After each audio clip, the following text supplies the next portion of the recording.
that the number one. Ring the alarm, the caterpillar keeps firing. Oh, we in the war, where butterflies keep dying. I'm a product of Parker Lewis and Kubiak.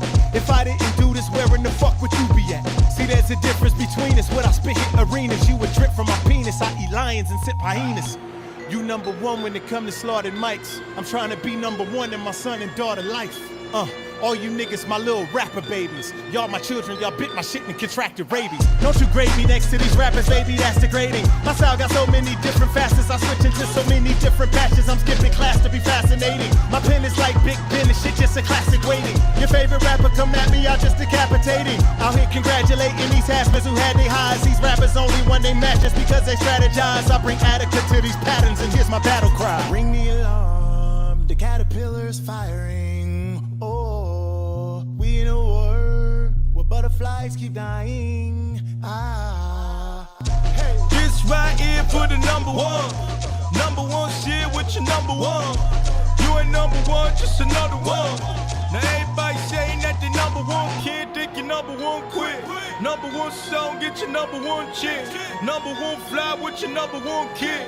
When it's all done, then your number gon' swing. Hold up, wait a minute, guess what I'ma never do? Show so much respect to you that I feel like we friends, so now we no longer competitors. That could be the death of you. Never let someone who's not as smart as you gas you up and tell you something you never knew. Always stay professional, you always gon' make revenue. Don't let people next to you that don't want the best for you. It's completely normal to hold on to a regret or two. I do what I wanna do, they do what I let them do. Everything these niggas be saying is a fucking lie. It's nothing I can say to you that is real. Remember when you praising the butterfly. Don't you ever disrespect the fucking caterpillar. This right here for the number one. Number one shit with your number one. You ain't number one, just another one. Now everybody saying that the number one kid, think your number one quit. Number one song, get your number one chick. Number one fly with your number one kid. When it's all done, then your number gon' swing. You're looking at a tiller, the psychopathic killer, the caterpillar. Don't tell me when I'm supposed to rap until, especially when your favorite rapper ain't even half as ill. A savage still attracts a banana peel, attack of the silverback gorilla. You're having a little trouble fathoming this is actually happening, like Anderson Silverback when he snapped the shit in half and then had this shit hanging by a flap of skin after he tried to plant the shit back on the mat again. Had to pin, I'm batty like eyelids when they're blinking a lot. You copy me, but you're not. You can't be butterflies. My offsprings of this moss. I see that thing, I'ma squash it and rip the wings of it off. So ring the alarm, pull the extinguishers off the wall, set the sprinklers off. Like Jada Pinkett and Queen Latifah, to the shingles come off the roof, wheels shout at the ceiling, slaughterhouse in the building, middle fingers aloft. Say what I think when I rhyme in ink pen, I talk in a language I speak, it's my mind. Kingpin and penguin combined, spit like it's king of the dot, a singular thought. I think I will help you distinguish apart the frogs from the cream of the crop. Wait a minute, Hold up like a flashcard. Damn, dog. Zach copying or paying homage. Sad because dad taught you to rap as a damn toddler. My dad is your grandfather. I have to rehatch on you. Come back as a black wasp. Half yellow jacket you can't swatter. Sasquatch dancing on top of an ant. Trample it and stomp it. Smash it and stand on it. Damn it, I can't stop it. The rap is a badge and I'm going in like a tampon in this bitch. It's a manslaughter. Stamping out grasshoppers. You can't be no rap gods. In fact, you're exact opposite. You make a wax song and can't hold a candle. But even Danielson wax off. You jack offs. Need to come to grips like a hand job. The boom bap is coming back with an axe to mumble rap. Lumberjack with a hacksaw. Number one, but my pencils are number twos, cause that's all I do's when I'm poop is my pseudonym. On the John like a prostitute when I'm dropping a deuce, and when I'm producing them lyrical bowel movements, these beats are like my saloon, cause these bars always got my stools in them. And I don't need Metamucil to loosen them. Bitch, shit is real like I pooped Jerusalem. I'm about to go spin another cocoon, and I'm cutting you from your mother's womb, then I'm flushing you.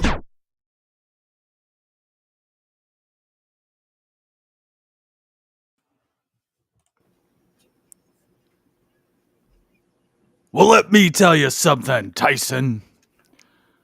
It's the show. I am Harry. Let me talk to you.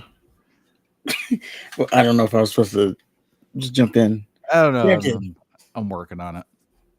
2 years into it. I'm still working on it. Well, better late than never. Well, thank you very much, Royce to 5'9" and Eminem. I thought I heard some Eminem in there. That was Eminem. I picked that solely because a butterfly landed on my car today. So, thank you, I was butterfly. moving. No, I was sitting at a light, Oh, and it just majestically landed on my mirror.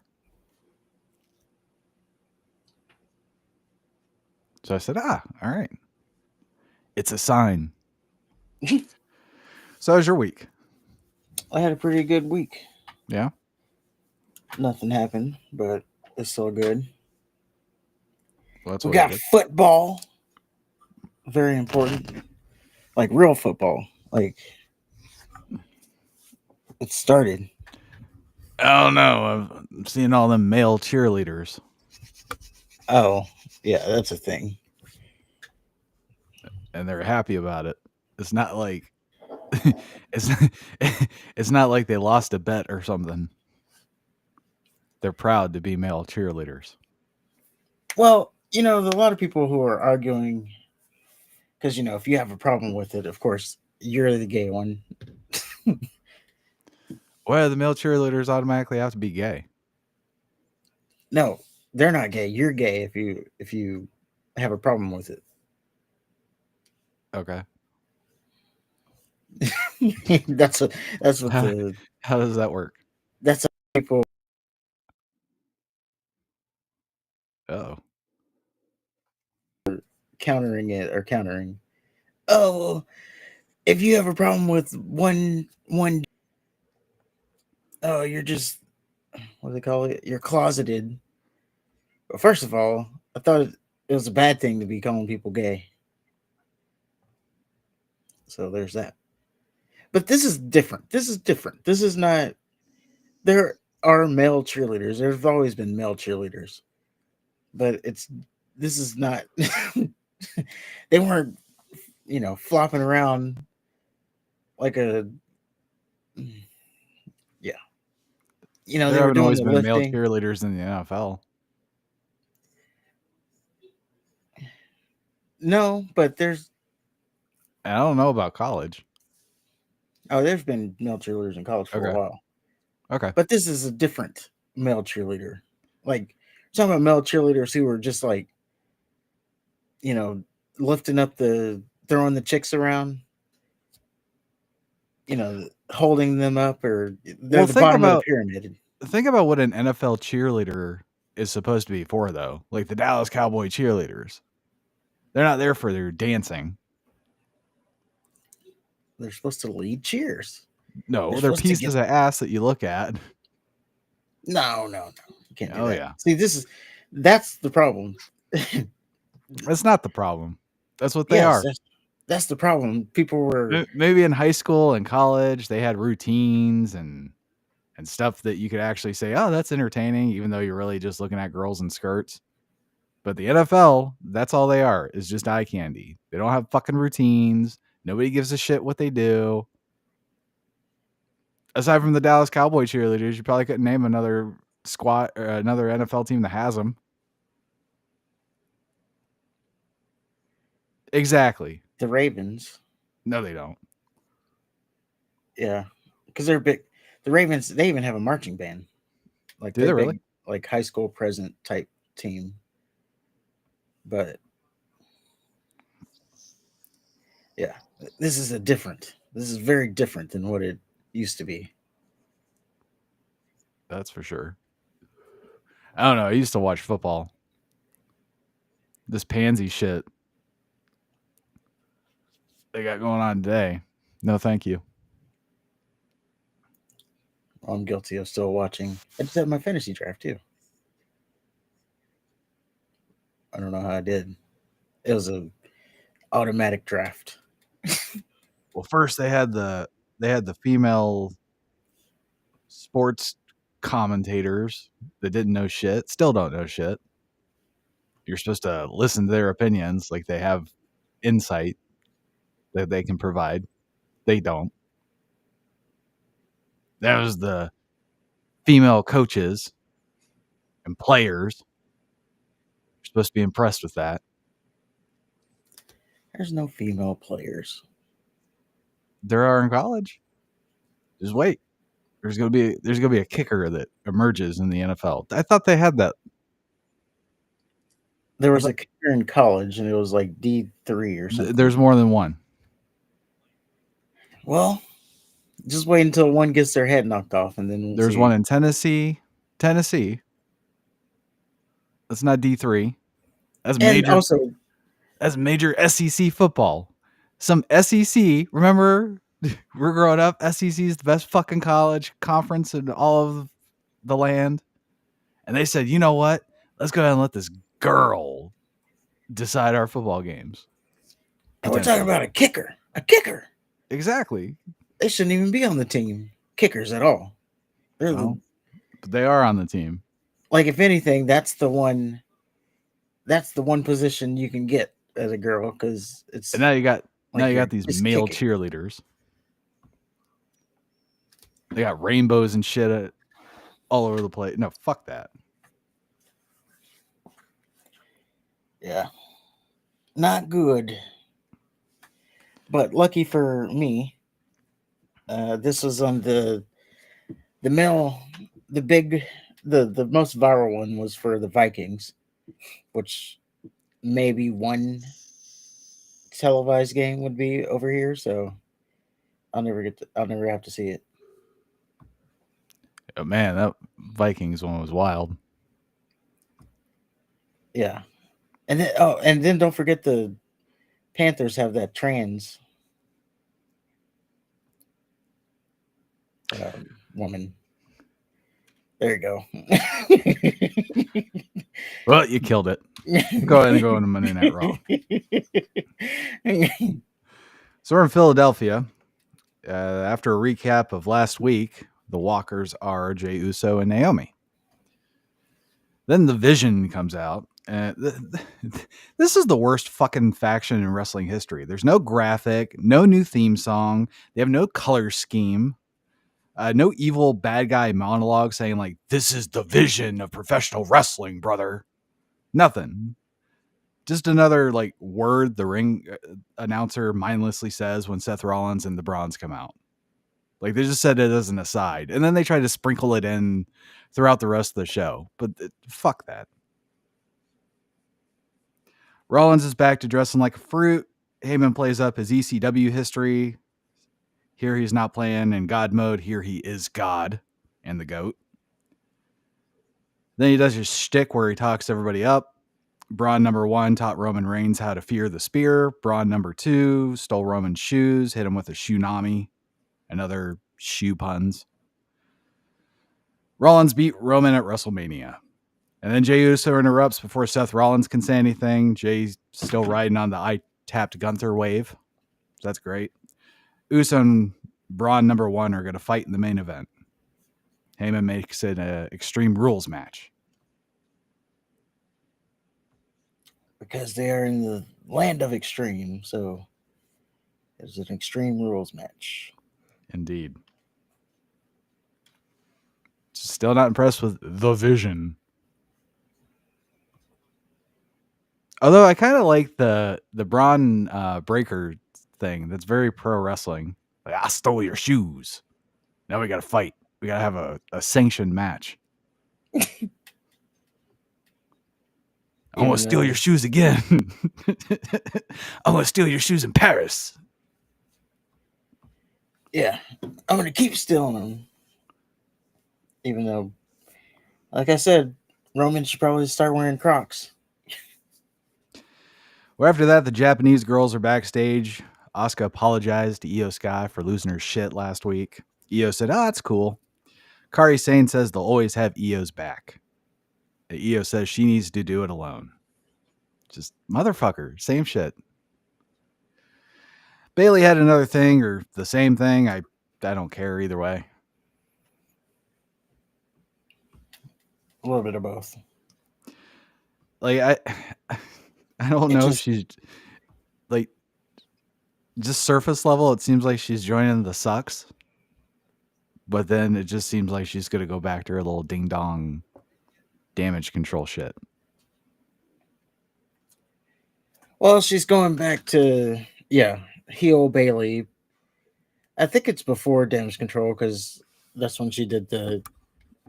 What she was alluding to was like when she had 2 belts and stuff. So that was back before Damage Control. Oh, I thought the ding dong shit was Damage Control. The hello, ding dong. Yeah, it morphed into Damage Control, but Okay. yeah, she's teasing turning heel. So Yay. now she has a split personality. There's no one on the roster that's going through that kind of a thing right now. Of course not. No.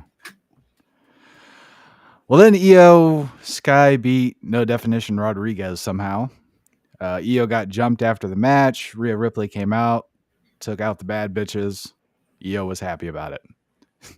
So Rhea Ripley's help is okay with Io, but Kabuki Warriors can go straight to hell. And thankfully, the Kabuki Warriors accost Rhea and Io, and Asuka says, Rhea can help you, but we can't? Huh? And Asuka screams in Japanese. Rhea just screams. Io starts screaming in Japanese, then runs off like a fucking cartoon. Yep. I It's don't know. happening. So are they doing Kabuki Warriors versus Rhea and Io? Is that? Yes, that seems to be where we're going. But we're still not going to get Asuka and Io. I don't know. I think it's that's happening too. Okay. Asuka uploaded on her YouTube channel. She uploaded it's like a 3-minute video explaining, giving more backstory to this whole thing because they won't take the time to do it on TV. On a 3-hour fucking show. Yeah. You can't be putting stories on TV, but Asuka has to go to her YouTube channel and That nobody will see. Fill in the story. So she basically, she detailed like her and Io. They basically grew up in the business together. They've always had each other's back, even though there's been times where they've been on the other sides, but they've always been there for each other. But this time, it's different. I'm sorry. I'm not going to go to your goddamn YouTube channel for some fucking convoluted story that Triple H shits out like during a drunken stupor. Yeah, you just said no one's going to see it. I only saw it because of the algorithm, but I like Asuka. There's a little bit of clickbait to it, but whatever. That's just YouTube. I know her YouTube channel is very Japanese. Her YouTube channel is crazy. Yeah, it's very Japanese. It's calmed down a little bit, but yeah, like it used to be like her like discovering American stuff. So she's like, oh, eating this for the first time, and yeah, just like very American, eating this pizza for the first time. This little Japanese girl wandering around America. There's a hominess to it, I guess. It's kind of like, oh yeah, she's discovering our culture. Probably don't go to an NFL game. Apparently, you don't want that part of the culture. Well, then LA Knight's interviewed. CM Punk interrupted to say they need to be friends or something because Jay's facing Braun #1, and they need to be a united front, even though they're all facing each other for the belt in a 4-way match. Well, LA Knight tells Punk to fuck right off. Later, Punk wants to be friends with Jey Uso. Jay tells Punk to go fuck himself too. Yep. Then Penta beat Xavier Woods somehow. Kofi's next, apparently. New Day did a promo. There's nothing special. I'm getting P. Diddy vibes with Waller, especially when he comes out with the overalls and nothing else on. Tag team champions Finn Balor and JD McTurd faced Dragon Lee and Mr. Iguana for some reason. Thankfully, the champions won after a competitive match. Judgment Day beat up the good guys and Vikingo after. because Dominic is wrestling Vikingo for his belt again. Yes, they just had the little Triple Mania show. So as WWE now new custom, I guess, after the show, they have to put the Mexican talent on the show afterwards. Ride the hype train, even though the crowd was not into Mr. Iguana. This crowd wasn't. Well, yeah, it's one, it's Philadelphia, and two, I think after the initial thing, you kind of know what Mr. Iguana is. I mean, they're still into it in Mexico. It's just this crowd. I don't think this crowd got it, or he didn't have enough. Like even Yayeska wasn't over.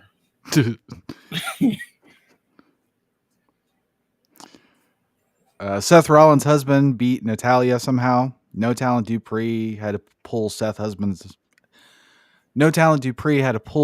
husband off Natalia after the match. Then Seth's husband attacked Dupree. Then the fucking Bella came out and whatever. Who cares? Setting up a match. Gotta have a Bella versus the Man. Sheamus is interviewed. He's still pissed off at Rusev. Then Rusev pops her up from around the corner. Sheamus!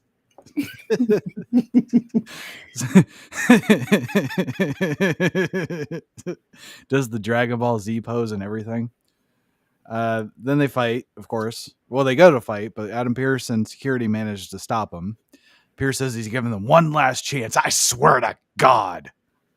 And a good old-fashioned Donnybrook. So the serious feud needs a cartoon match. I'm surprised it wasn't like a last man standing or something. Wouldn't that be great? Just a real fucking wrestling match. But no, they got to do the stupid cartoon Irish bullshit. There's going to be fucking beer barrels and there's going to be a bar and little leprechauns dancing, tossing Lucky Charms out to the rich fans. Well, to have to give them credit, those matches usually are entertaining, sports entertaining, but they're also on Raw all the time. There's only been like 3. 100. There's been 100. Donnybrook, Irish Street Fight, Lucky Charm Free for All. It doesn't matter. It's all the same shit. Naomi's knocked up, and I couldn't care less if I tried. She had a little speech. She cried. Adam Pearce came out so he could be a cuck. We're supposed to be happy. Whatever. Congratulations, Naomi and Big Jim. Yep. Now, there's a lot of people who had varying opinions about this. I noticed she got, from my perspective, I guess, I've noticed she got a lot more backlash than Becky Lynch when she had to give up her title. Yes, because Naomi was just hitting her stride. She's just starting to, her character work was coming along. She was a new champion. Like, it was all finally coming together.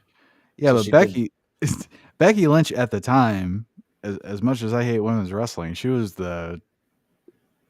seemed to be the one to like actually break that glass ceiling.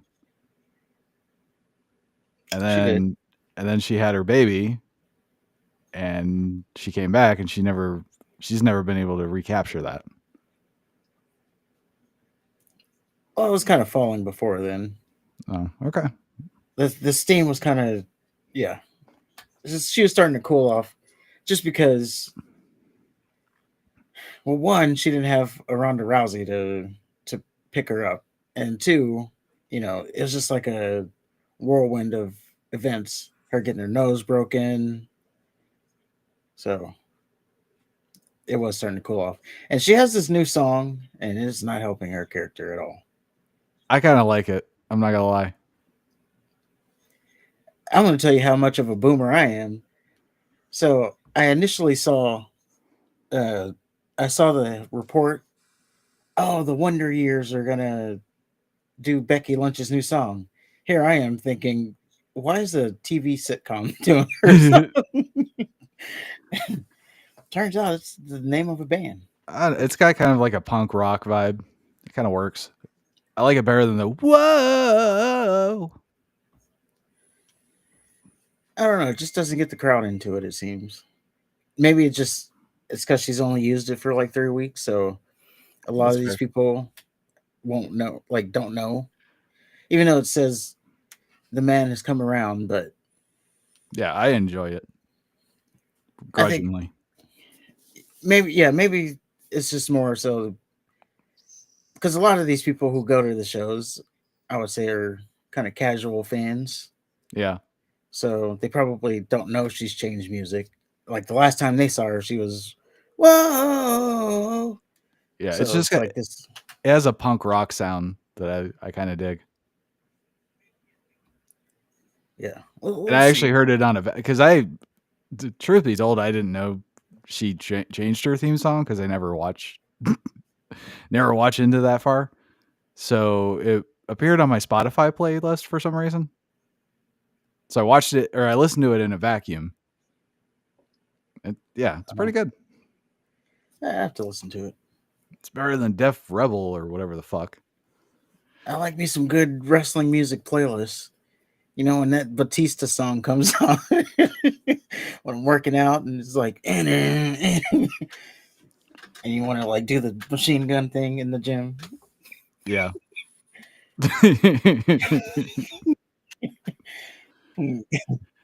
So we have the New Day backstage. Dom and Kaiser are still friends. Possibly Liv Morgan Easter egg because I don't know. I forget what they said, but it seemed like Kaiser's doing something on behalf of Liv, or at least Finn's spidey senses are tingling. Yeah, I don't know. I don't quite know what the direction there is, but I do know the direction that should happen next on this pay-per-view, and that's Dom winning the championship. He needs to beat Vikingo and become Triple I champion. Yay.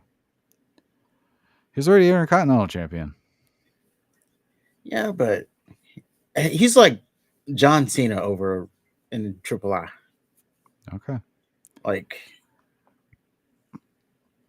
speaking of John Cena, not necessarily a story, but there was a report that I saw that there's a course correction for Braun Breaker.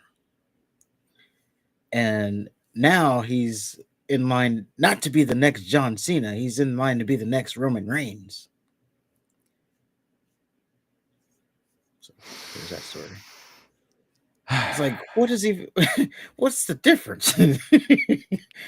Like, well, Roman both, Reigns held the belt for 1,000 days. It's the only difference I can think of.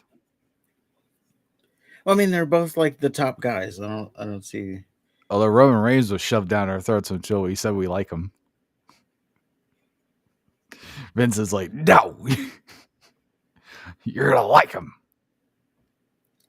Well, he was right. No, y'all just gave up. No, he had to turn heel, but Vince was right. Okay. Vince was right. Vince was right about John Cena. He was right about Roman Reigns. He also picked Braun Breaker, so he was right about that too. So well, for all his flaws, yeah, Jay beat Braun number one. Braun number one, Seth Rollins, LA Knight, and CM Punk, and Roman Reigns were all there to help their respective guy. Roman and Braun number two are having a match at Clash in Paris. Braun number two said, I'm going to steal your shoes. which is actually kind of big time for him. He's going to lose, obviously, but that's what I was thinking. I was like, why is Roman was champion for 1,000 days and now he's wrestling Braun Breaker Bronson Reed or whatever. Yeah. We're building up to Braun Breaker. That's going to be it's probably going to be a WrestleMania main event. Probably this. That's probably what you're looking at for WrestleMania 42. Oh, we'll get into it. Just you have Roman in matches with The Rock. And now he's with Bronson Reed. Just, I don't know. Seems like a big step down. It's a big step up for Bronson. That's what I'm saying. Absolutely. Good Yes, for sir. him. Yes, it's a downgrade for Roman, but I don't know. Good. That's called picking up talent. Or what are they called? Although he's going to beat the talent. Let's not go too far. Well, we'll see. I mean, he's not going to beat him clean. Or, I mean, Bronson Reed's not going to beat Roman clean if he wins. There'll be some shenanigans. Maybe Jey Uso turns.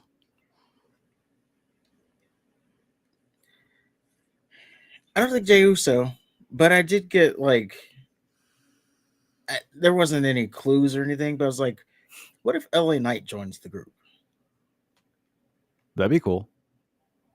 I guess. Because I don't know. there is another person coming to that. There has to be. Because for the War Games stuff. It's not going to be Paul Heyman.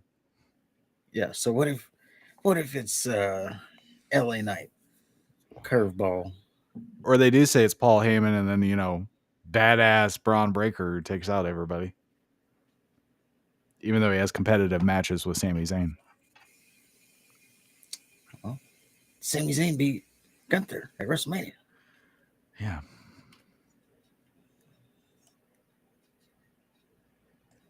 Well, that was Raw.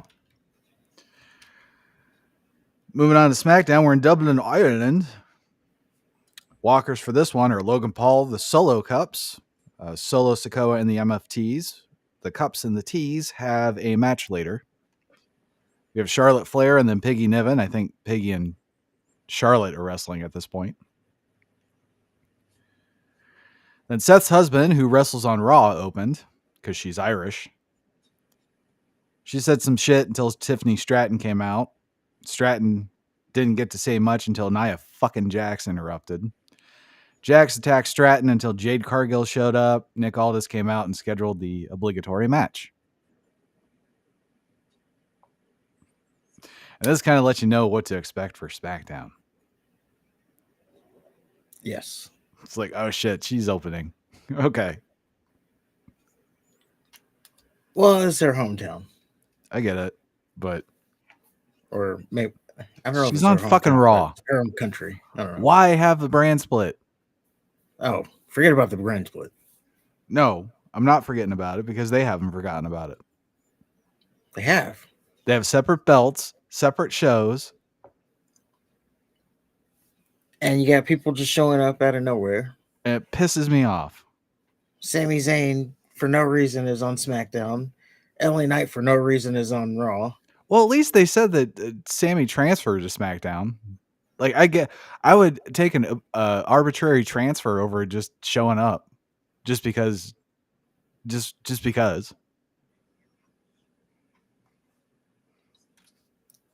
fair. Well, Miz and Hayes talk shit to Fraxium. Then they beat Motor City Machine Gun somehow. I guess Miz was tagging himself in again, or whatever. So there's that. They're doing the win, the grudgingly win, or I don't know, winning despite themselves. The Miz was major over in Ireland, so there's that. I think Hayes was too, wasn't he? He's actually there. He was at the beginning. Towards the end of the match, they were getting like a weird. They're doing the weird like Miz would tag himself in and they cheer, and then Hayes would tag himself in and they boo. Oh, okay. And then Miz would tag himself back in and they cheer again. Okay, well, so good for Miz. But that was just there because they're a weird crowd. You know, they had to go into the you never know what to expect in these international crowds. Like they had to do the spiel about the international crowds. Just they cheer for who they want to cheer for. like they did with who was it? I forgot how they did it for. It's like, now you might hear him get booed, but it's because we're in an international crowd.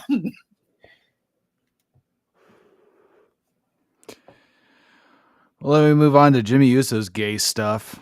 He gets to brag about knocking up Naomi.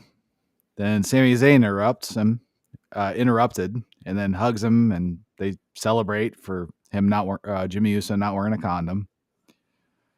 Solo and the MFTs interrupt to talk shit. I don't know if there's a match or not. I don't know. I skipped it. I don't care.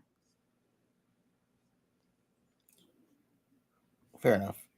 So, Mr.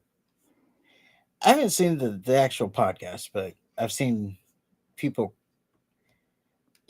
making reports about it. But Mr. the Big Oos, Mr. Rikishi, apparently he made headlines again because he. Now I don't even know why. I don't even know. Jimmy, you gotta stab that thing in the womb. Umaga's not here anymore. Like, I don't know why he got flack this time, because he said, he was happy that Naomi is pregnant, but he's upset that she has to, relinquish the title. Like, okay. Like, why is that controversy? I don't know. Because it's just people, it's just people, anything he's saying is just controversy. Well, yeah, he's in that radar now. But it's like, oh, what does he expect her to keep it while she's pregnant? It's like, shut up. Well, I think the issue is that, she made that big old stink, and then she finally gets to the top of the mountain, and then immediately she has to give her title back. She'll get it back. Yeah, but still, storylines were written. People had to put her over. Io and Ripley had to put their storyline on hold, all for Naomi. And Naomi, she's had one title defense? If that? I think so. Something like that, yeah. Yeah, so I think that's the issue. Well, I don't know. I mean, now, from what she said, she didn't get pregnant on purpose. It just happened. As a matter of fact, she said that they didn't know that she can get pregnant. She didn't go into she has some kind of thing where they didn't even know she can get pregnant. Then she got pregnant. Also, she's 30 in her 30s. Yeah, so they were raw dogging it in the shower, irresponsibly, because they're like, "Oh, nothing's gonna happen," and something happened. So I don't know. I think that's what the issue is. Still, for the record, don't give a shit either way. That's fair, but you have to. It's just we're in a new, I don't know, a new territory with these women athletes. They can get okay. So what's bringing this up is because there was this in the sports card world. There's a Caitlin Clark who's with the internet and a Pacer. She's a female basketball player, very, very popular. Her card sells for a lot of money, and someone brought up, we invest we're investing. This is card investing stuff. We're investing into these people, like women athletes. They're rising for the first time. We're investing in them, but at any point they can just get pregnant. Like, it's just unfound territory to bring that to WWE. We're pushing women so much, and at any point they can just get pregnant. It's just, that was never a concern with a man, a real man, not A modern one. Well, no, the men would just break their legs. Yeah, they would blow their ACL or something out, but Yeah, excuse me. They would just break their legs or something for doing something stupid. yeah, but it was never a concern that they're pregnant, they're out for a year. Yeah, but I'd say something like Goldberg being stupid and punching his hand through the windshield and injuring his arm, needing stitches and shit. I would say that's more common than some chick getting knocked up. True. But it is just new territory we have to keep in the back of our minds. Because let's not lose the plot here. That is what women are that is, I don't know. Maybe they'll put in contracts. you can't get pregnant. You can't get pregnant after I X mean, amount of days or something. Rhea's in her 20s. She's due for a pregnancy at some point. She's gonna get pregnant. Yeah. If Buddy Roxanne Murphy's Perez, doing it right. Yeah, Roxanne Perez, she's in her young 20s. She's gonna get pregnant at some point. Maybe. I don't know. Maybe she didn't want to have kids. Yeah, Dominic's about to get pregnant soon too, I bet. Yeah, Dominic. But see, he's the man, so he's not gonna have to miss any time. Yeah, but he's a modern man, so he'll probably have to take like paternity leave or some shit. That's only like 2 weeks. When I had a job, that's all they gave me, 2 weeks. Oh, that's good. 2 weeks. New baby, and you only give me 2 weeks. That's good. Well, Peggy Niven beat Charlotte Flair somehow.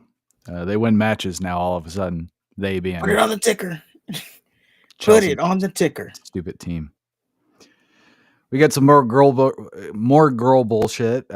Mia Yim and Julia are wrestling at some point, but Mia has to wrestle Julia's slave first. Don't know why.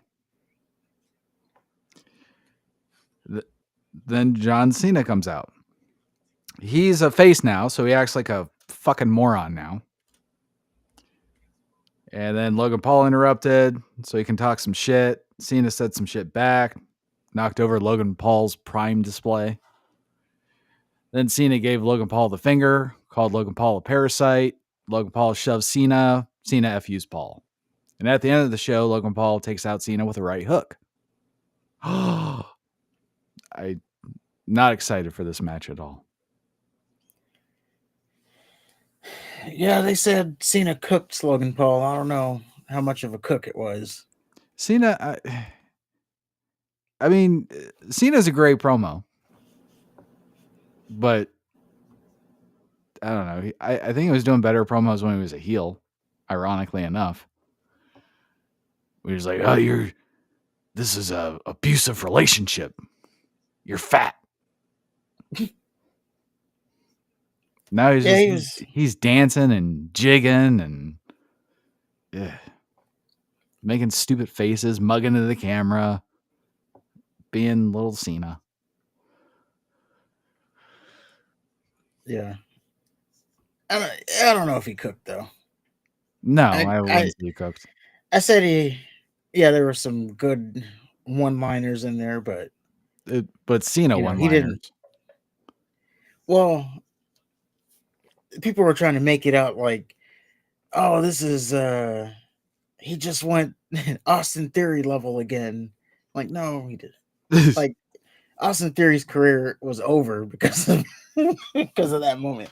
It was either that moment or when after Vince got removed and then he came out there and he was on the mic with Roman Reigns and he was like, your daddy's not here anymore. Like, he never recovered from those two moments. I don't know. Being associated with Grayson Waller hasn't helped. Well, they're not anymore. Well, the Solo Cups beat Jeff Cobb and Tonga Loa because they suck. Sami Zayn and Jimmy Uso came out to attack Solo and Tonga. Big badass group saying that they want the tag titles, can't beat the Solo Cups.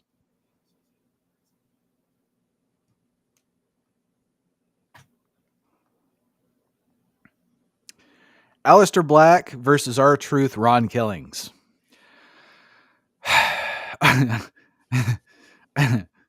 R-Truth is back to being a clown again. So he flew to Dublin, Georgia, not Dublin, Ireland. So Priest took his place, I guess. So Priest and Black brawl, and that was it. Yep, truth being truth.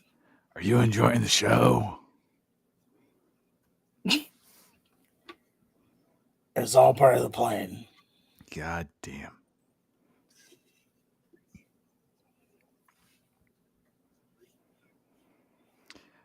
Drew McIntyre comes out, calls Cody Rhodes a bitch, says he's taking the title from him.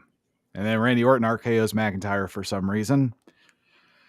They played up Randy Orton's friendship with Cody, but Randy's supposed to be like pissed off at Cody or whatever because he beat him at King of the Ring. Remember he gave him that evil murderous look after losing to him at King of the Ring? Like, I'm going to get you now, Cody. Yeah. So, I mean, he didn't really. It wasn't really official. It was just. It was a murderous look. He gave him a goddamn murderous look. Yeah, it was you got just motherfuckers fighting. You got motherfuckers fighting on the other show for shoes. And here you have the legend killer, Randy Orton, losing to his protege, Cody Rhodes, for the grandest prize of them all.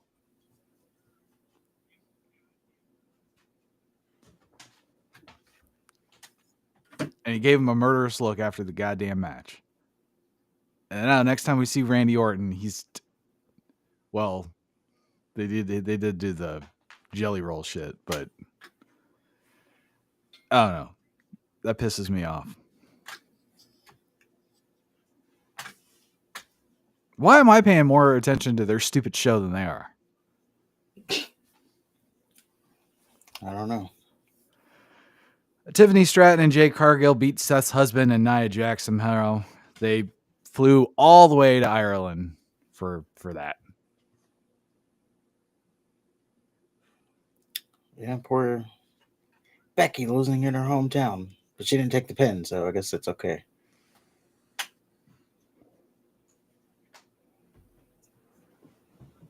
And another 2-hour shit that is known as SmackDown.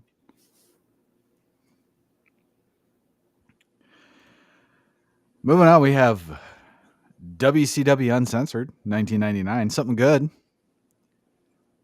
We're in Louisville. Well, relatively good, I guess. So we're in Louisville, Kentucky.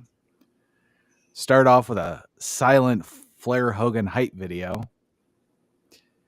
Tony Schiavone, Iron, Mike Tenay, and Bobby the Brain Heenan are on commentary. Tony brings up the First Blood Steel Cage barbed wire match. First Blood Steel Cage barbed wire match. It's the World Heavyweight Champion versus the President of WCW. Tony says Flair is putting his leadership and career on the line.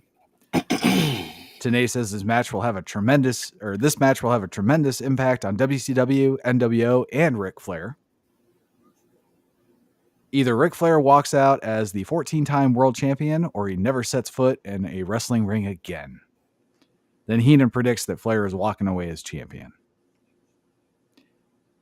Then they kick it over to Mean Gene Okerlund. Mean Gene says shit is going to get so crazy here at Uncensored that all of the matches are unsanctioned and WCW has washed their hands of them. Then the fucker also brings up the WCW hotline. If we call, get this, if we call the WCW hotline, we can get the results of the pay-per-view that we're currently watching. Yep. And it's just Mean Gene. He doesn't even have a fucking guest. What was he going to have? Anybody. Get Mikey Whipwreck. He's not doing anything. So then we get a semi-silent Kevin Nash, Rey Mysterio Jr. hype video. I guess Mysterio Jr. beat Nash in a match Nash tried to recruit Mysterio into the NWO, and that didn't work out. So now they're going to fight. But first, we have Mikey Whipwreck versus Billy Kidman for the WCW Cruiserweight title. So this looked like two fans snuck into the ring and just started fighting. Because you had Kidman in his jorts and wife beater. And you had Mikey Whipwreck and whatever the fuck he was wearing. Just like a 90s t-shirt. Yeah. Whipwreck was surprisingly I was just going to say, it's just one of those t-shirts with like skulls all over it. Yeah, it looked like something you got at, like, I don't know, the flea market. Yeah. Or probably at a mall back in the day. Whipwreck was surprisingly intense.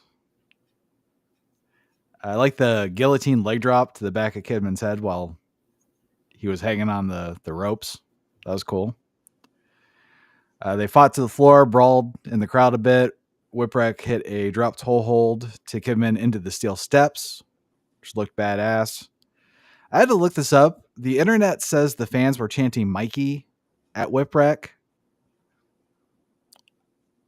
I don't know.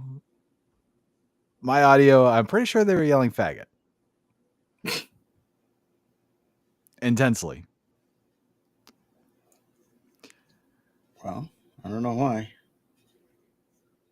I don't either, but it was funny because there was children there. There was like a little baby just in the front row, and you have all these grown men just pointing and shouting at Whipwreck.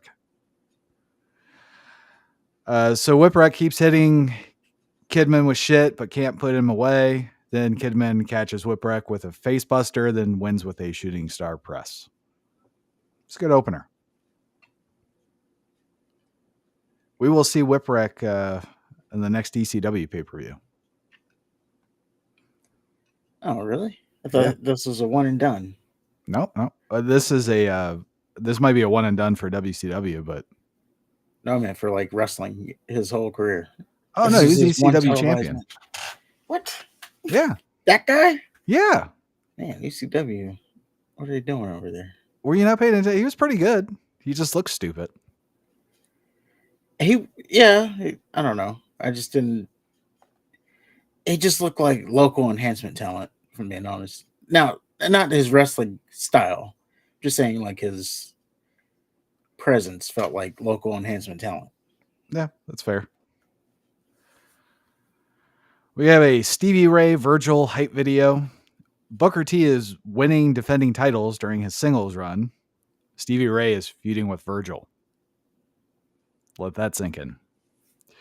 Hulk Hogan is pitting the two against each other, I guess. He named Stevie Ray the leader of the NWO Black and White. Harlem Street Fight is what we look for. A Harlem Street Fight is what we get to look forward to, and then it bleeds into a Flair Hogan teaser. And they're welding shit because they're in a steel cage first blood barbed wire match. First blood. Yep. They have Virgil versus Stevie Ray, Harlem Street Fight. And they didn't waste any time spilling to the floor and out into the crowd.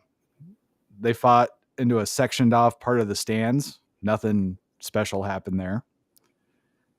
They fight back to the ring. Virgil does the sting headbutt to Stevie Ray's dick.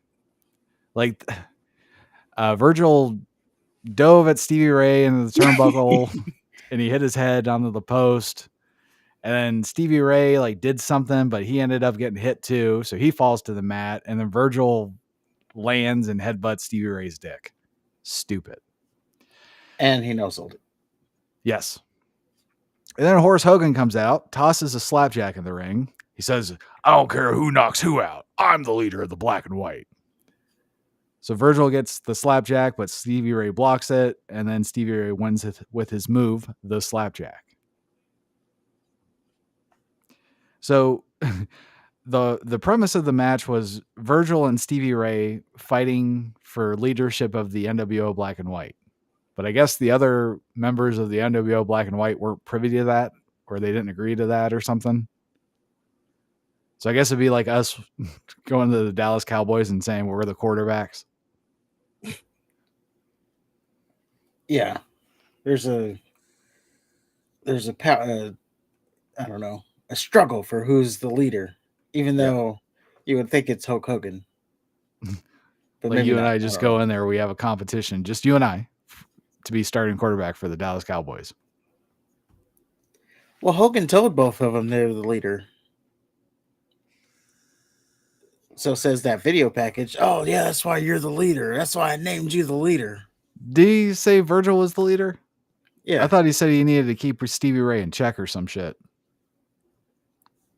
No, he told Virgil he's the leader. Okay. So, I thought he said like Stevie Ray is stepping out of line or something. I'm gonna need you to help me. I'll put him in check, boss. Whatever you say. Well, then we go to the internet location. Fat fuck Mark Madden is interviewing Chris Jericho. Madden wants to know if he can make Saturn look more ridiculous, if Jericho can make Saturn look more ridiculous than he already has, and how he feels about the dog collar match. Well, Jericho says no one can make Saturn look more ridiculous than he currently is himself. And then he claims to be the king of dog collar matches and is not worried at all. But first, we have Kevin Nash versus Rey Mysterio Jr. And I swear to God, Kevin Nash gets the microphone and he says, Louisville, Kentucky, Wolfpack in the house. When I first heard this, I heard, Louisville, it's a guy. what? Yeah.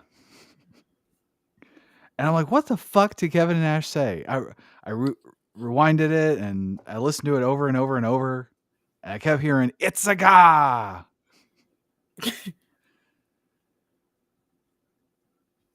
So I don't know what kind of drugs I was on, but they must have been good. Seems like a waste of time for someone to go through the trouble of saying like one line. Like he, slowly walks over to get the microphone. He slowly walks back over to the other side of the ring. He slowly turns around and Louisville, Kentucky, Wolfpack in the house. Then he slowly gives the microphone back. I don't know. Yeah, they didn't run through their 900 catchphrases. No, they didn't actually. Well, Rey Mysterio came out. He was all confident. He's in camo. So Nash kicked him in the face immediately. Nash tosses Rey like a piece of shit. Goes to do it again. Rey counters. Ashley kicks Nash out of the ring. Rey goes for a baseball slide. Nash grabs him and then just shoves him into the guardrail. I thought he swung him like a bat into the guardrail, but he didn't. I thought that would have been awesome. Nash starts beating Rey's ass. Then he starts doing his elbows in the corner. Then he sets Rey on the top turnbuckle and knocks his ass out of the ring with an elbow. It's a nasty bump. Nash does a two-handed choke slam into an atomic drop. Crowd gasped. Rightfully so.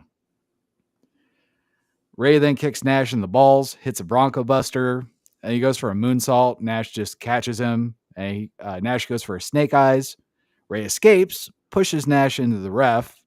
Nash and the ref nearly avoid a collision. While that's going on, Lex Luger trips Rey from behind, and then Nash kicks Rey in the face again, which I love seeing a big man kick a little man in the face. Yeah, it's always good. Nash drops the straps, does the Wolfpack thing, and wins with a vicious jackknife. It was the jackknife where he just drops him from the highest point.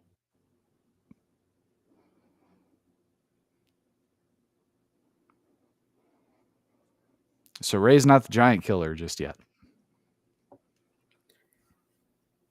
Well, I didn't think he would win, so that balances out. What I couldn't figure out, because they had said at one point that every match was a stipulation match. I didn't know what the stipulation was in this one. Well, stipulation is Ray gets his ass kicked. I don't know. And yeah, and they were doing stuff behind the ref's back. Won't be the last time this kind of a thing happens, but yeah, Nope. another stipulation. But it went how it should have went, I guess. Nash winning. Let me get a weirdly placed hype video again. Raven's passing on his generations of violence to Hack and Bam Bam Bigelow. Hack is Sandman from ECW. Hack says he knows Raven and Bam Bam really well and suggests he's more hardcore than both Raven and Bam Bam. Then Hack starts repeatedly hitting himself in the head with a kendo stick.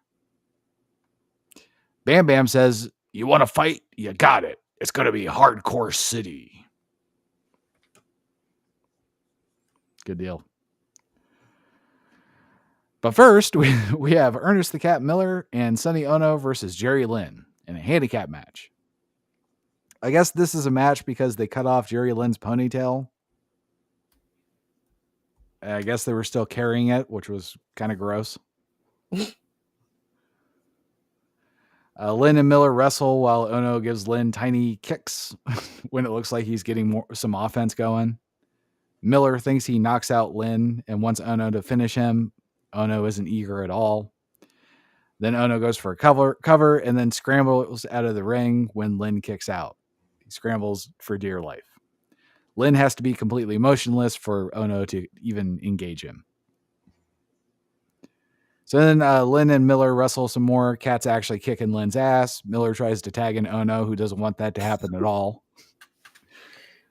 Miller says, "Okay, let's double team him." And he holds Lynn in the corner. Ono says, "Okay, but only if you bring him to me. I'm not leaving this corner." Then Miller goes to take Lynn to the corner. Lynn ends up whipping Miller into the corner, which knocks Ono into the ring because Ono was standing, waiting to give it to Lynn. Apparently, this is a tag, and Lynn covers Ono for the win, and then just starts repeatedly punching Ono until he rolls out of the ring.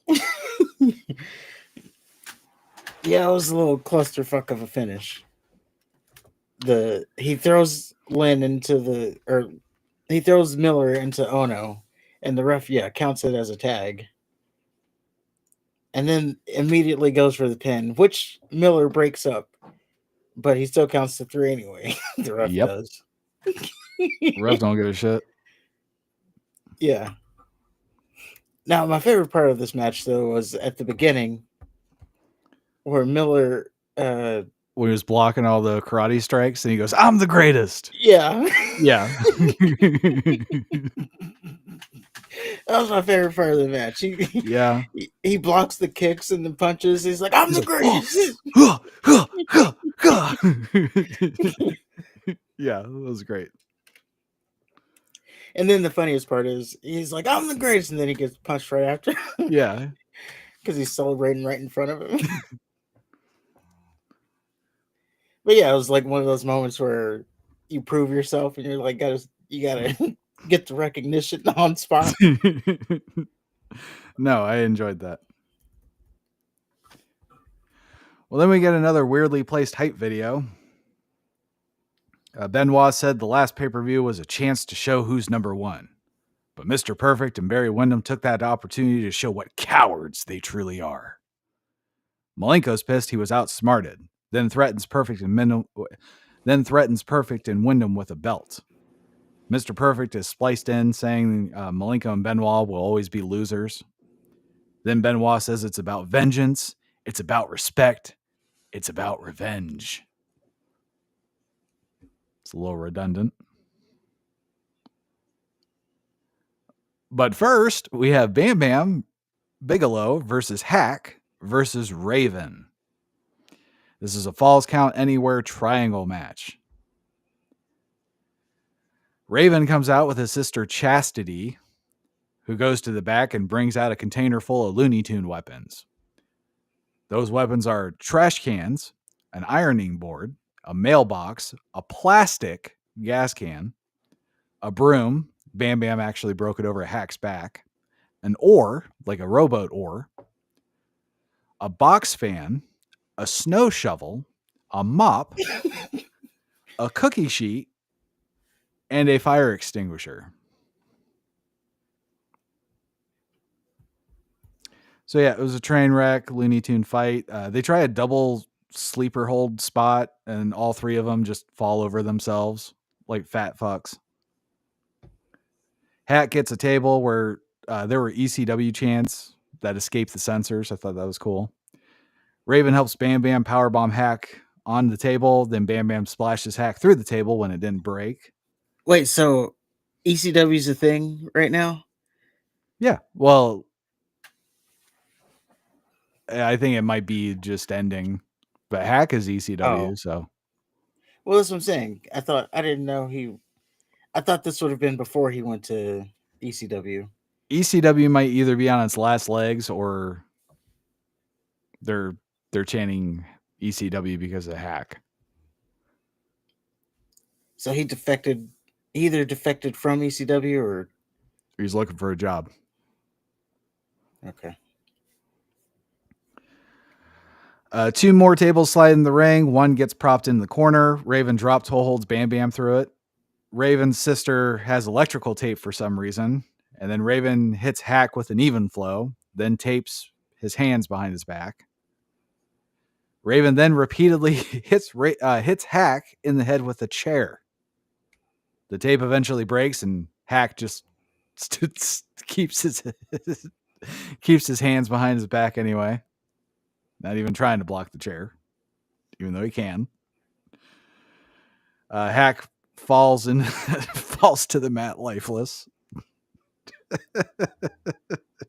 Dumb fuck.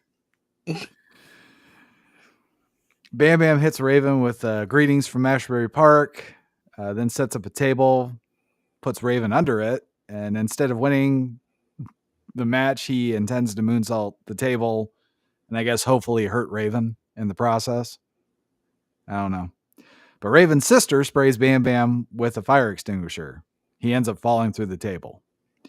Raven then goes to attack Hack again. Then Raven's sister sprays Raven with the fire extinguisher and headbutts his balls. Hack gets the pin. And thankfully this shit's over.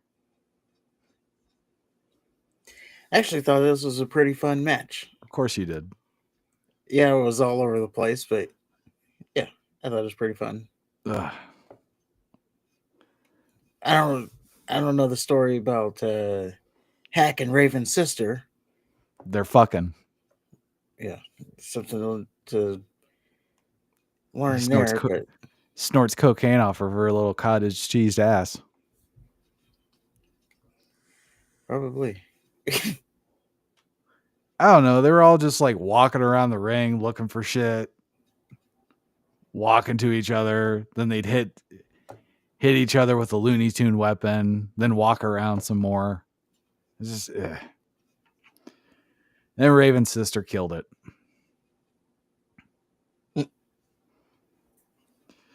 Commentary killed some time. Shivani asked Heenan if he wants to sit up straight and look at them, and Heenan promptly turned around just so you can see the back of his head for the entire segment.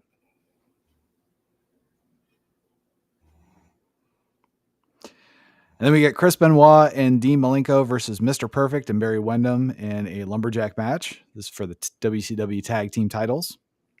Now it's a lumberjack strap match. The lumberjacks all have leather belts now. I don't know when the straps got involved. They kept saying it was a lumberjack match. I don't know. I just threw it in there. So Windham finally got rid of that ugly wife beater, the ugly white wife beater, and got himself a black one. Arn Anderson comes out and replaces Gentleman Chris Adams as a lumberjack. I have no idea why Anderson couldn't just join. It's like, oh, sorry, we only have enough room for 20 lumberjacks. I thought he replaced his Wyndham's brother. But, No, it's Gentleman Chris Adams. Okay. See, it would have made sense if it was Wyndham's brother, because they pointed out, it's his brother and he's a lumberjack. Yeah. So if Anderson just basically ran him off and took his place, that would have I made just- sense. But I just don't know why Anderson couldn't just stand, just be included. Why did somebody have to go back? I don't know.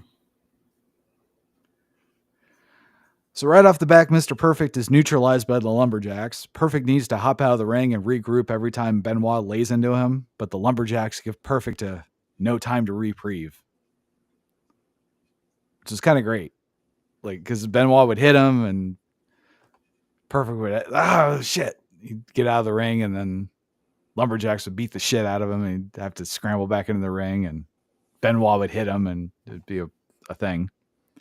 Yeah, I kind of felt it too. Like, Yeah, I man, know, there's right? like no rest. You don't have time to rest. You just got to keep going. Malenko played littlest ass kicker in the world again. Ming has braids. Just thought I'd point that out.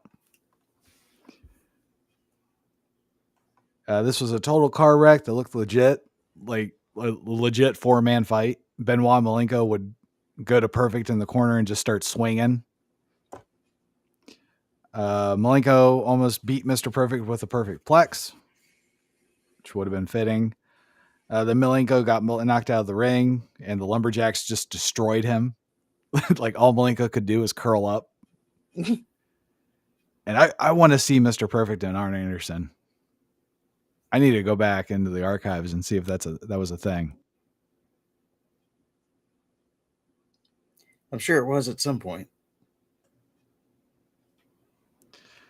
Malenko gets his ass beat by Mr. Perfect and Wyndham for a while. Finally, Malenko gets the hot tag to Benoit, and a brawl ensues. I guess Malenko's fine now. Benoit and Perfect both spell out to the ring, and the Lumberjacks start fighting each other for some reason. And then Anderson gets on the apron. Mr. Perfect knocks him back down. Anderson slides in the ring with a tire iron and nails Mr. Perfect in the back of the head. Benoit hits a diving headbutt for the win. Anderson, Benoit, and Malenko then celebrate with the tag belts. And new tag team champions. And it's back with the Horsemen. I'm sorry. Not back with the Horsemen, but it's to the Horsemen. Yep. Arn Anderson sure does love that tire iron, doesn't he? Yeah, that's his new little weapon. Again, I don't know why he had to sneak it, because it was A lumberjack match. Yeah, I don't know. Well- There weren't really rules to the match. Well, outside- all matches are supposed to be unsanctioned anyway, right? Yeah. So, yeah.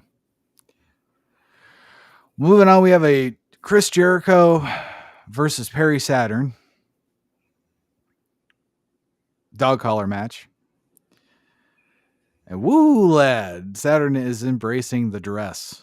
He's got eyeliner, he's got lipstick, he's got contacts in. Just going for it. Yeah, they mentioned very Marilyn Manson, Okay. who was a thing back then at that point. He still is. Oh, boy.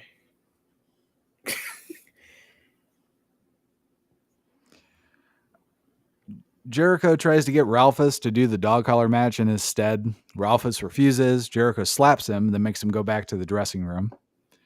Jericho tries to sucker punch Saturn before the ref can hook him to the collar. And then Saturn just tosses Jericho and hooks the collar on himself.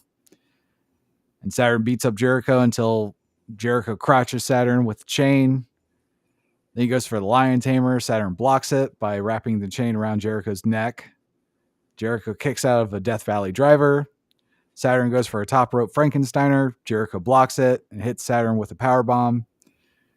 He unhooks the chain from Saturn, wraps it around himself, and hits a moonsault.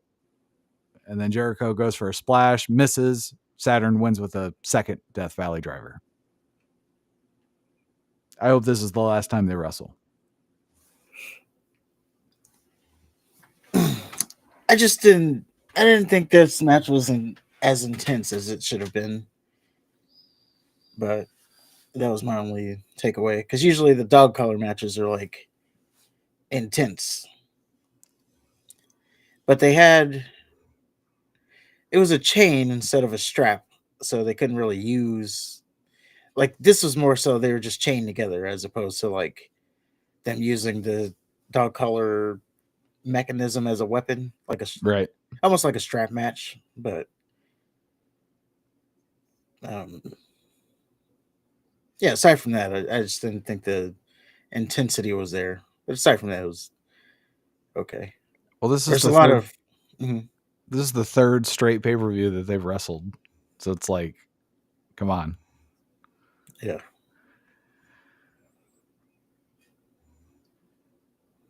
Well, then we go back to the internet location. Mikey Whipwreck is interviewed by Fat Fuck Mark Madden.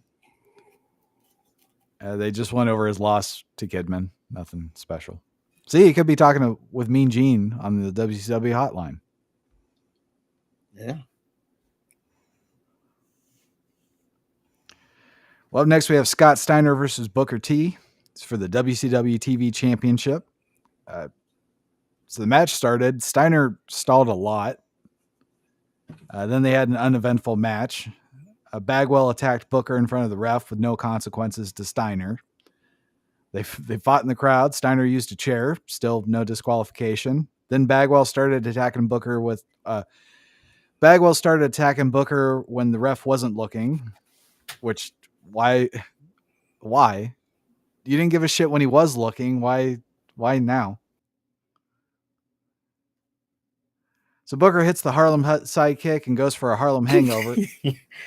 What? Again, I didn't quite get the stipulation because Yeah. Well, Booker hits a Harlem he was sidekick, goes attacking for the him Harlem right in front of the hangover. ref, and then Bagwell pushes him off the ropes, and then Bagwell Bagwell gets a chair while Steiner holds Booker. Naturally, Bagwell ends up hitting Steiner with the chair, allowing Booker to win the match. Booker celebrates as the new television champion.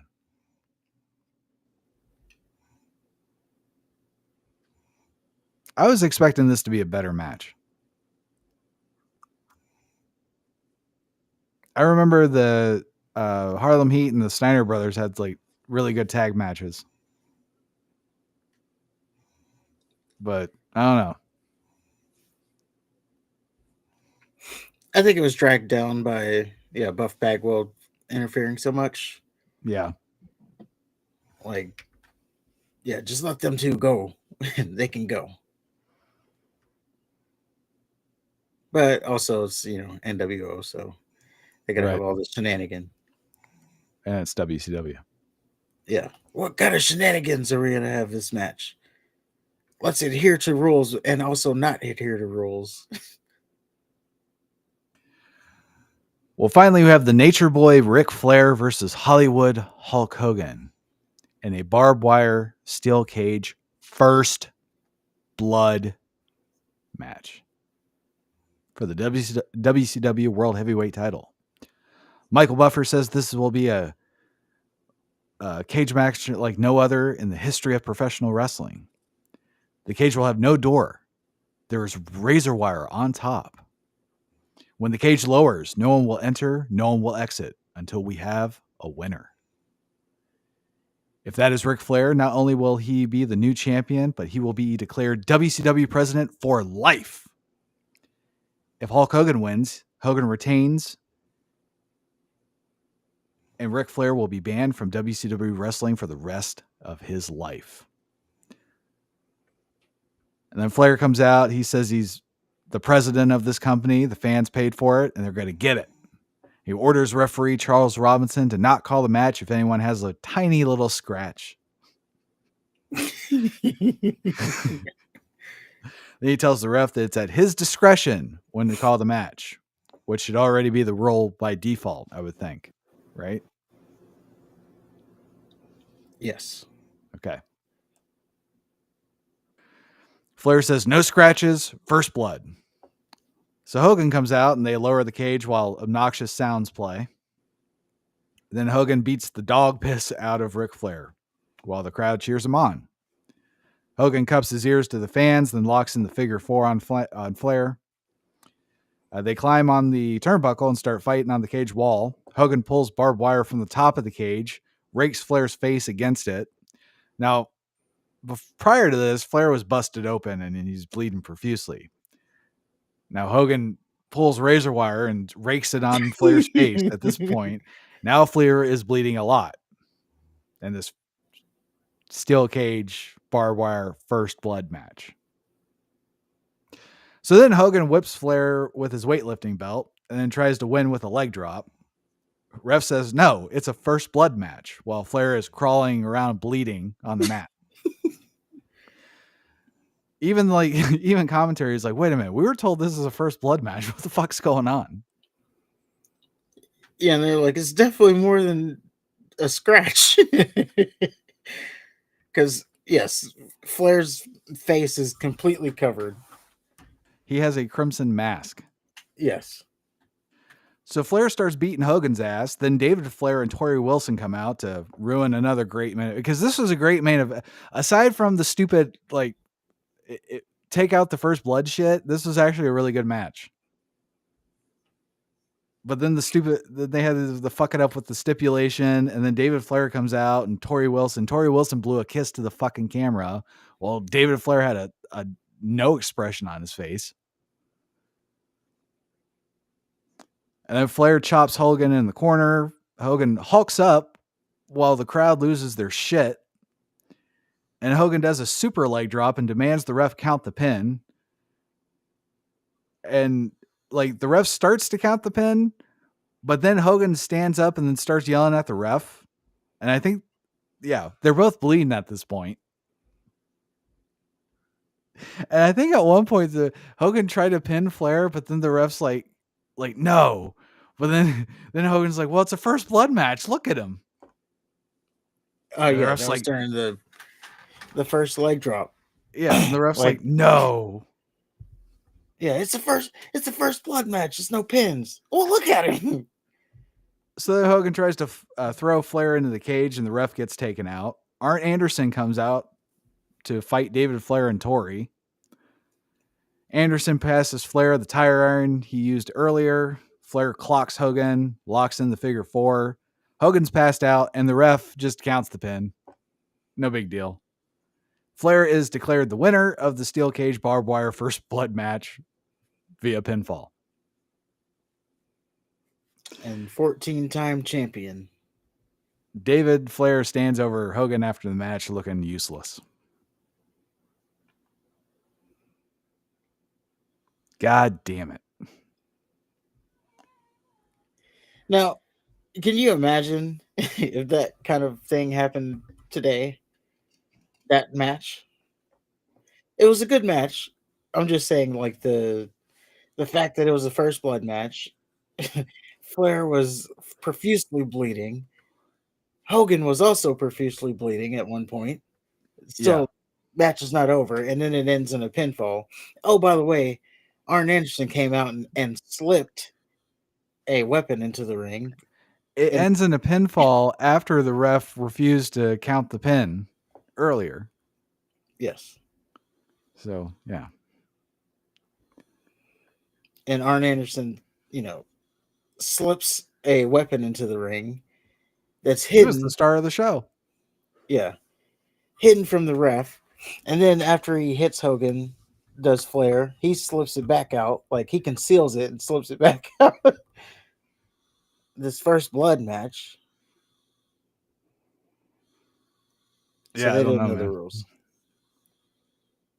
That's what I said. It was the damnedest thing because, yeah. Well, when you have commentary who profess to hate Hogan, they're sticking up for him. It's a first blood match. It's supposed to be over. What the fuck's going on? Yeah, they didn't even know what to do. Yeah, at first I was like, maybe Flair got busted open accidentally and the match was meant to keep going, so they just kept going. But then Hogan started bleeding and the match still wasn't over. So it was like, okay. He raked Flair's face with the barbed wire. which would have ended it either Yes. way. And he really like was in there too. It wasn't I just like know. he was like, ah. And then when he started just picking up Flair and throwing him face first in the cage. Yeah, like a dart. Yeah. That was Uncensored 99. WCW Spring Stampede 1999 is our next pay-per-view for the other guys. The main event is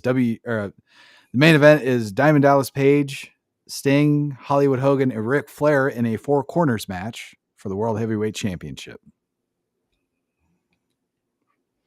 Four corners.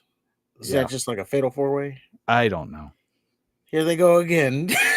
Either a fatal four way or a tag, the 4-man tag mat, where they have to tag each other in. I'm sure it'll be stupid. But first, we have ECW November to Remember 1995. The event took place in the ECW Arena, Philadelphia, Pennsylvania. 9 matches were contested. Terry Funk and Tommy Dreamer versus Cactus Jack and Raven was the main event. We have Mikey Whipwreck versus Steve Austin for the ECW heavyweight title.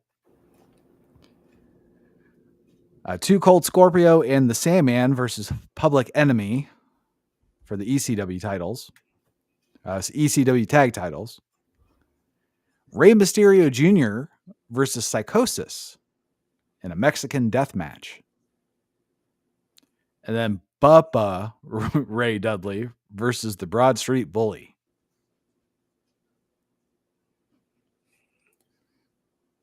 Is this the recasted one, or is this going to be? This is our Bubba. Okay, says no. They got rid of the Dudley Boys brothers. I think they're still there. I don't know. As in recasted them, yeah. Well, if anything, they need to get rid of that snot one. Fucking useless.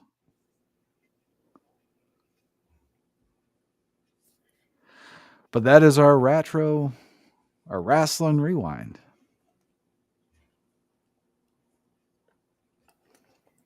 Overall, it was a pretty good pay-per-view, I would say. You got to overlook Uncensored? Yeah, you just got to overlook, Everything. the fact that they forgot the rules that they've made up. Well, there shouldn't have been any rules because everything was supposed to be unsanctioned. Sorry, they forgot their stipulations. Like everybody kept treating it like it was just a standard match. I don't know what the fuck Hogan and Flair were doing.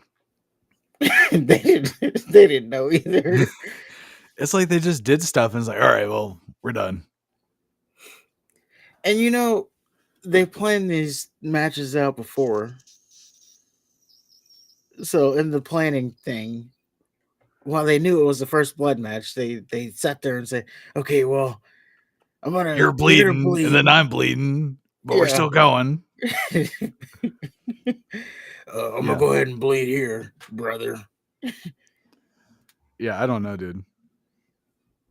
That drove me wild. Yeah, when I initially watched it, I'm like, well, match over with Flair. And then it's like, oh, maybe the ref just hasn't seen it yet. And then he got then the barbed wire, and he's like, now, like, definitely not a scratch, as they say.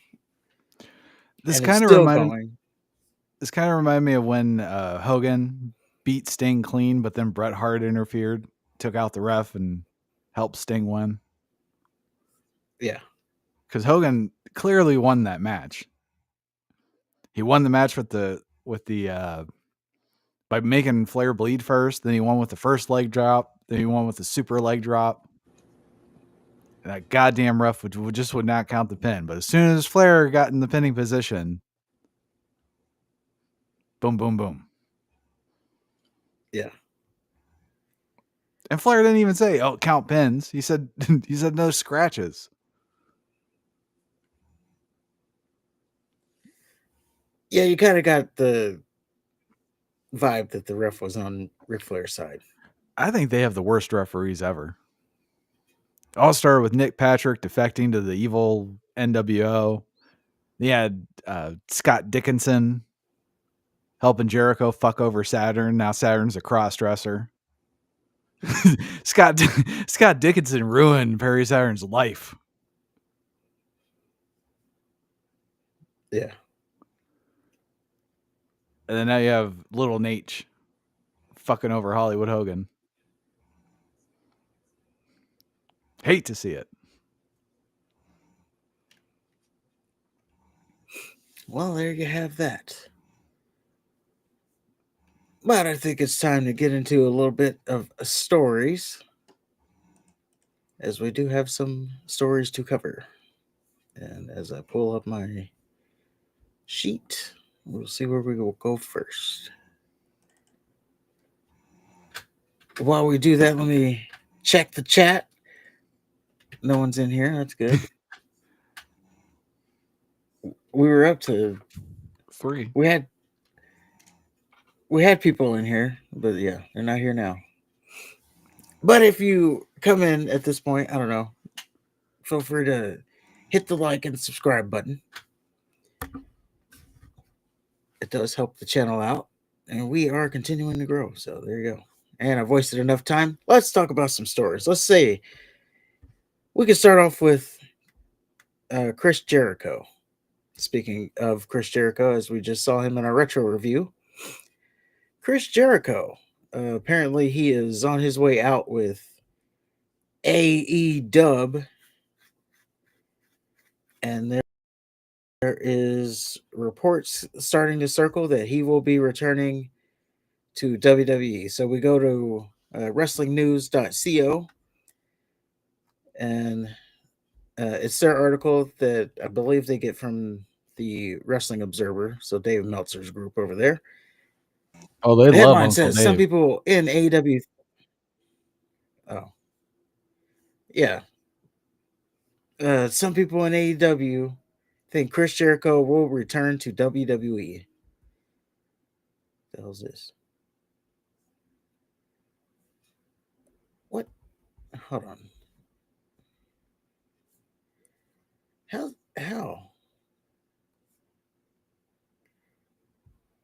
Mm. Oh, I know why. Okay. You all right there, buddy? Sorry. I have an ad, which I'm trying to get rid of. Oh. You have But those. I was like, well, yeah, YouTube doesn't let you run ad blocker, so I have to turn it off for It does if you go through the YouTube to website. work properly. If you go through youtube.com Oh. through your web browser, you can use your ad blocker. If you use the YouTube app, you can't use ad blocker. Oh. Yeah, oh, disable your ad blocker. Like, all right, whatever you want your ads, then. But okay, so ads gone. The future of Chris Jericho remains one of the biggest stories in wrestling as of right now. A new report from the Wrestling Observer News has provided more details on his status amid WWE return rumors. Jericho AEW's contract expires at the end of this year. Dave Meltzer reports that there is belief within WWE that he is inevitably going to return to the company, possibly a surprise entrant in the Royal Rumble. While WWE sources have confirmed they expect him, what? Meltzer notes that that this could be a negotiation tactic for Jericho. It was noted that there are those in AEW who believe that this is not going to that he's not going to go back to. Sorry, I messed it up. There are those in AEW who believe that he's not going to go back and will start in WWE as a Royal Rumble surprise. He has been absent from AEW since April. And then this is where the kicker is. The speculation about a potential return was ignited because Jericho liked an Instagram post. So that pretty much confirms he's in WWE Oh already. yeah, it's official. Yeah. He So liked to post. wait, all this bullshit is over an Instagram like? It always is. Wait, all of this bullshit is over Instagram? Yeah, he liked to post. So then it like blew up into this stupid ass story about Chris Jericho coming to WWE. Yes. Wow. That's how it be going now. Now, I do have a question though. Is Chris Jericho even needed? Like, I get maybe he is on the outs of the AEW. I get it. I mean, from the last time he was on TV, you had fans chanting like "Please retire." So I get it. They don't want him back in AEW. That makes sense. They're done with the learning tree. They're done with whatever recreation of things that Chris Jericho can do. They're done with it. Also, should be noted he's like 54, 55, something like that. So is it, I don't know. Maybe he is done with AEW, but is he really needed in WWE? Like, where would he fit in? Fuck no, he's not needed. And I'm insulted that they let Karrion Kross go, and this has been allowed to fester. Yes. Like, think about all the talent that they've let go, and then they're gonna bring in Chris Jericho for what?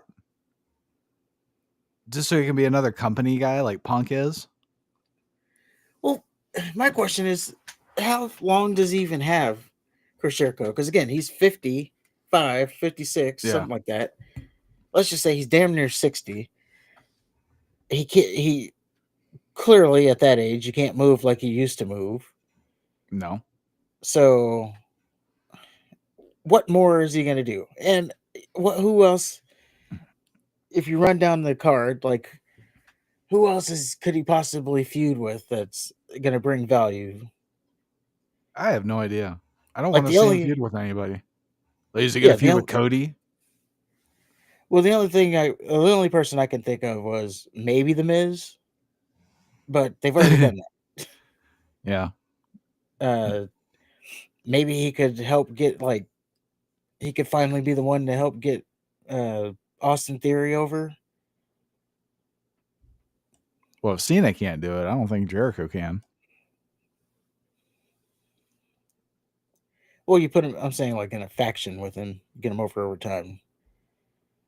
Yeah, now maybe, and this is a Jericho thing. Like, does he still want to be an active wrestler?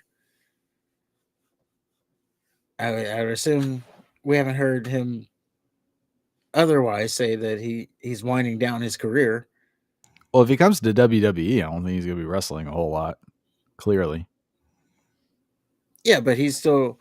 I was saying maybe he's still a good mind in wrestling, so maybe you bring him back for like a backstage role, but then that's back to, well, does he want to? Is he done wrestling? He might not be done wrestling, so well, I'll do a backstage role, but I need to be, I need to have some TV time. I don't know. I don't know about him being a good mind. I think he is. I mean, he's been doing it. You don't stay in the business for 30 years and not pick something up. He might. I don't know. I think he thinks his ideas are fucking Orson Welles esque. But yeah, I don't know. I don't think they're that. I don't think anything he's done has been like, whoa, that's the most creative thing I've ever seen. He tries to overthink shit.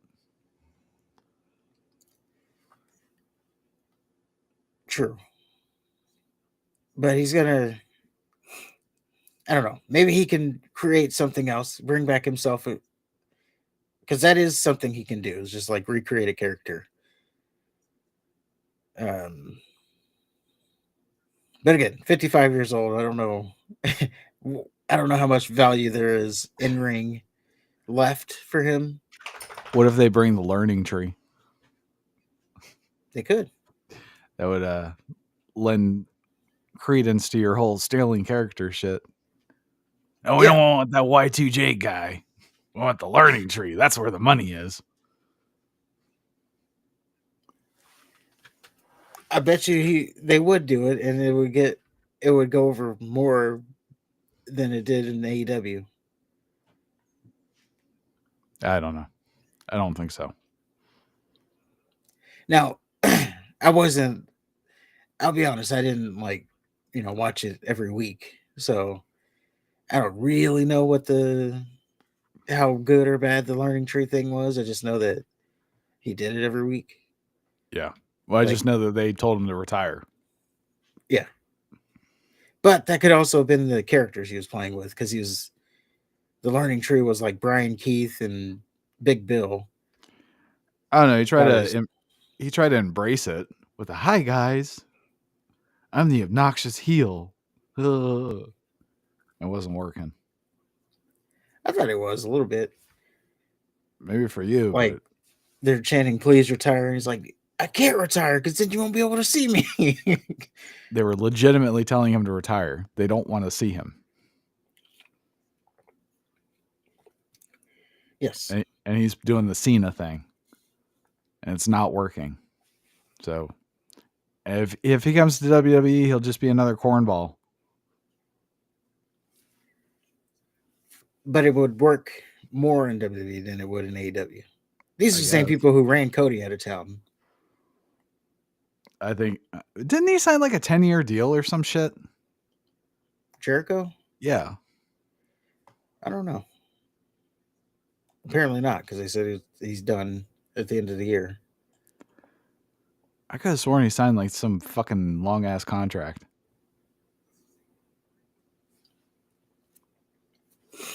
I don't know. But before you call us tribalists, just know that we don't want him either over in WWE. you can keep him, Chris Damn Jericho. straight. Fozzy can keep him. Yeah, just go do your music. But that is the latest on Chris Jericho. We'll let you know if anything changes. Well, you probably see it before we tell you. But for the record, I don't think he's needed in WWE.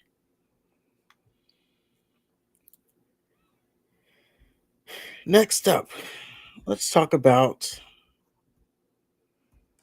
Lance Storm. So Lance Storm is in the news because he gave some criticism to. Now I don't know if he was asked or what the deal was, but he gave some criticism to Sasha Banks, Mercedes Moné here in AEW, because she has 8 titles, and now she even has 9 titles because she just won a new one. So we are at 9 belts Moné, and I guess Lance Storm was asked about the gimmick of her having so many titles, and let's go ahead and play the soundbite that we have. I think there's a younger generation that just thinks more belts, more belts, more belts. Everything's great. She's got 27 belts. But I think there's people like you and I who belts are supposed to be prestigious, and an AEW championship or a Ring of Honor championship has a degree of prestige. But if you've never heard of the promotion, never heard of the belt, never heard of the woman she defeated, then it just starts delving into comedy, or at least the lesser belts bring down the ones that are supposed to be important, because when you come out with 10 belts, if you think they're all equal, chances are the 2 or 3 important ones get brought down to the 6 or 7 less important ones rather than the other way around. There is a younger demo of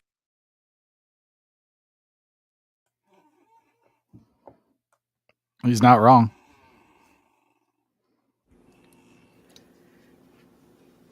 So you agree with him?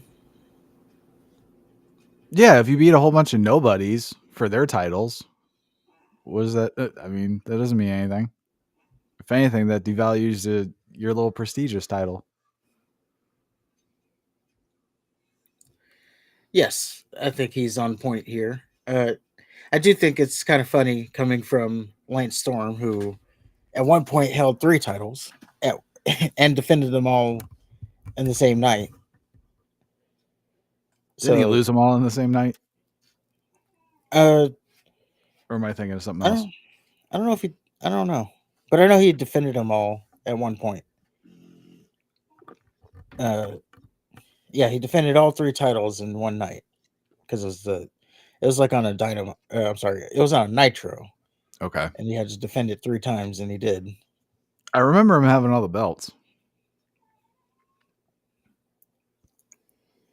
Yeah, so it is, and that also gives him some authority because he did hold multiple titles. But yeah, he's spot on. Like, I couldn't tell you. Now, I'm not the biggest like wrestling fan guy, but I couldn't tell you any of those titles that she has. Like, No. I couldn't tell you any of the titles. I couldn't tell you who she beat. I I couldn't couldn't tell tell you you the any of the promotion. AEW titles she has. Well, that I can. Well, really, only she has one, and that's the TBS title. That's the only She's AEW title she has? Yes, she's holding also on her waist the Owen Hart title, but that is not even a title. That's just that's Right. a that's a trophy that you win for winning the Owen Hart Cup. So that can't even be defended. So she's carrying that around, and it's not even it can't even. It's like the King of the Ring, pretty much. All this is doing is giving her something useless to carry and letting her stupid ass ego expand. Yeah, it's not doing anything for like like I said. I can't tell you any of the promotions. Those oh, hold on. Okay. I can't tell you any of the promotions those belts are for, who she beat, where like, and at some point, okay, let's look at it on the other hand. She's advertising, she's promoting these companies. Well, at some point, how many like if you're one of 9 advertisements, how effective is that? Just like when WWE puts all their advertisements over everything, how Right. effective is it? No, I agree with that. So, but of course, this would have met with some backlash because you're Well, criticizing AEW.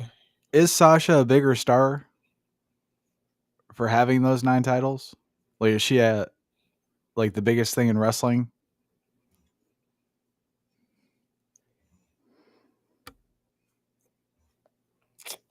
I don't think so.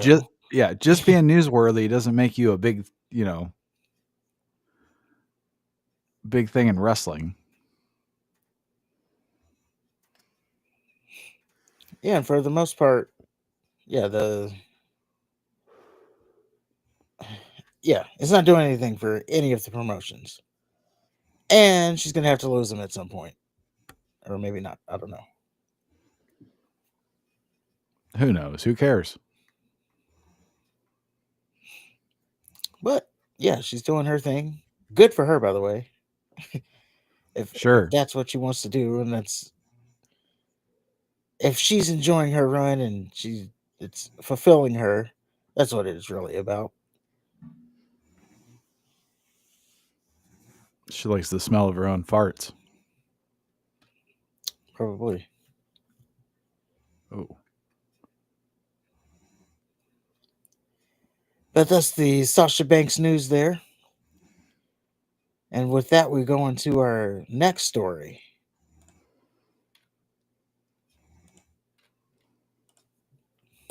As I get my screen. Sorry, my screen's frozen for some reason. Here we go. So let's talk a little bit WWE ticket prices. Unfortunately, we got to have this conversation again because they're at it again. So they released the WrestleMania 42 like promo package. WrestleMania 42, if you don't know, is going back to Las Vegas, and they released the little hype thing. Talk about the combo tickets. Get your combo tickets now. And so the original post They just said that. Get your tickets now. Click on the link. Go to Ticketmaster, whatever, however you want to do it. Well, there were some fans that went ahead and clicked on it and looked at the ticket prices, only to be shocked and floored that the ticket prices for the second and third row. So we're talking about green on the barricade where a green shirt guy always is. On the low end, those prices are $35,000 per night. So you combine that and it makes it $70,000 for WrestleMania. Because, it is one show, even though it's across 2 nights. And that's per person, by the way. Ooh, lad. Yes, that is per person. Like, so if you're sitting front row, taking a family member is just out of the question. I would assume that's out of the question. You better hope you win some fucking radio contest or some shit. Yeah, win free tickets. So my thing is, there's a lot of people who don't make that in a year. Like $70,000, they don't make that all year. Nope. And you expect people to pay that for who's paying that?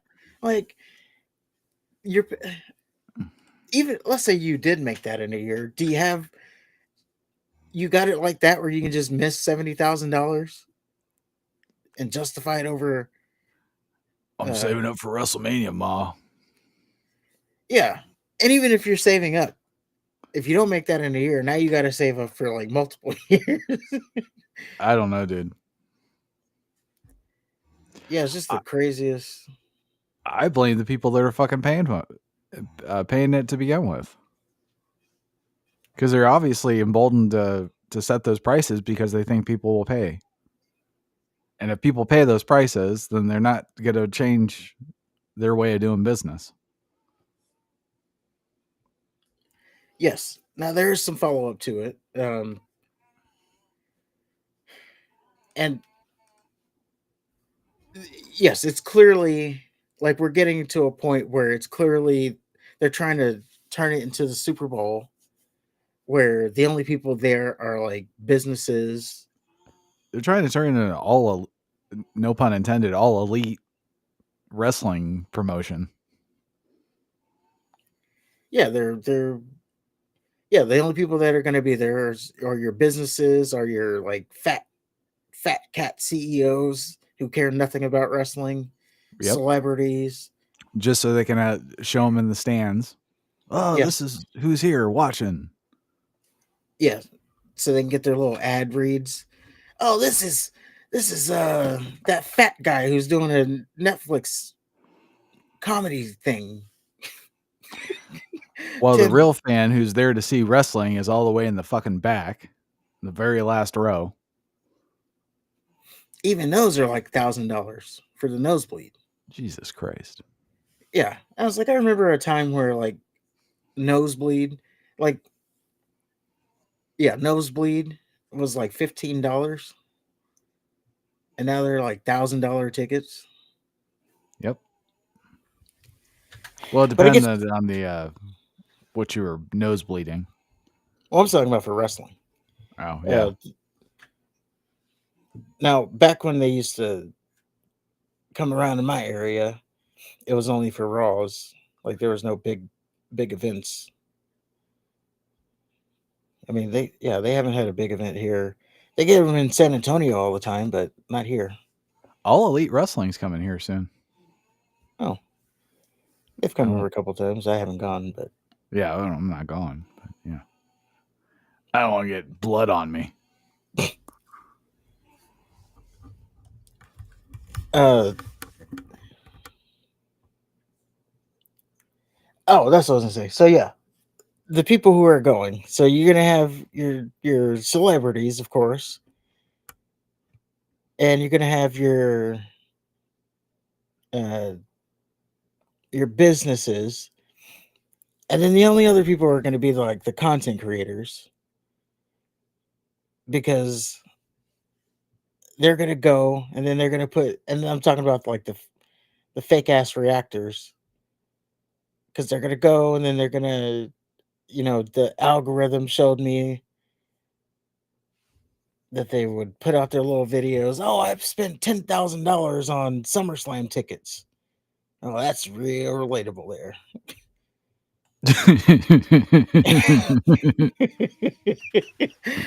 Just like me.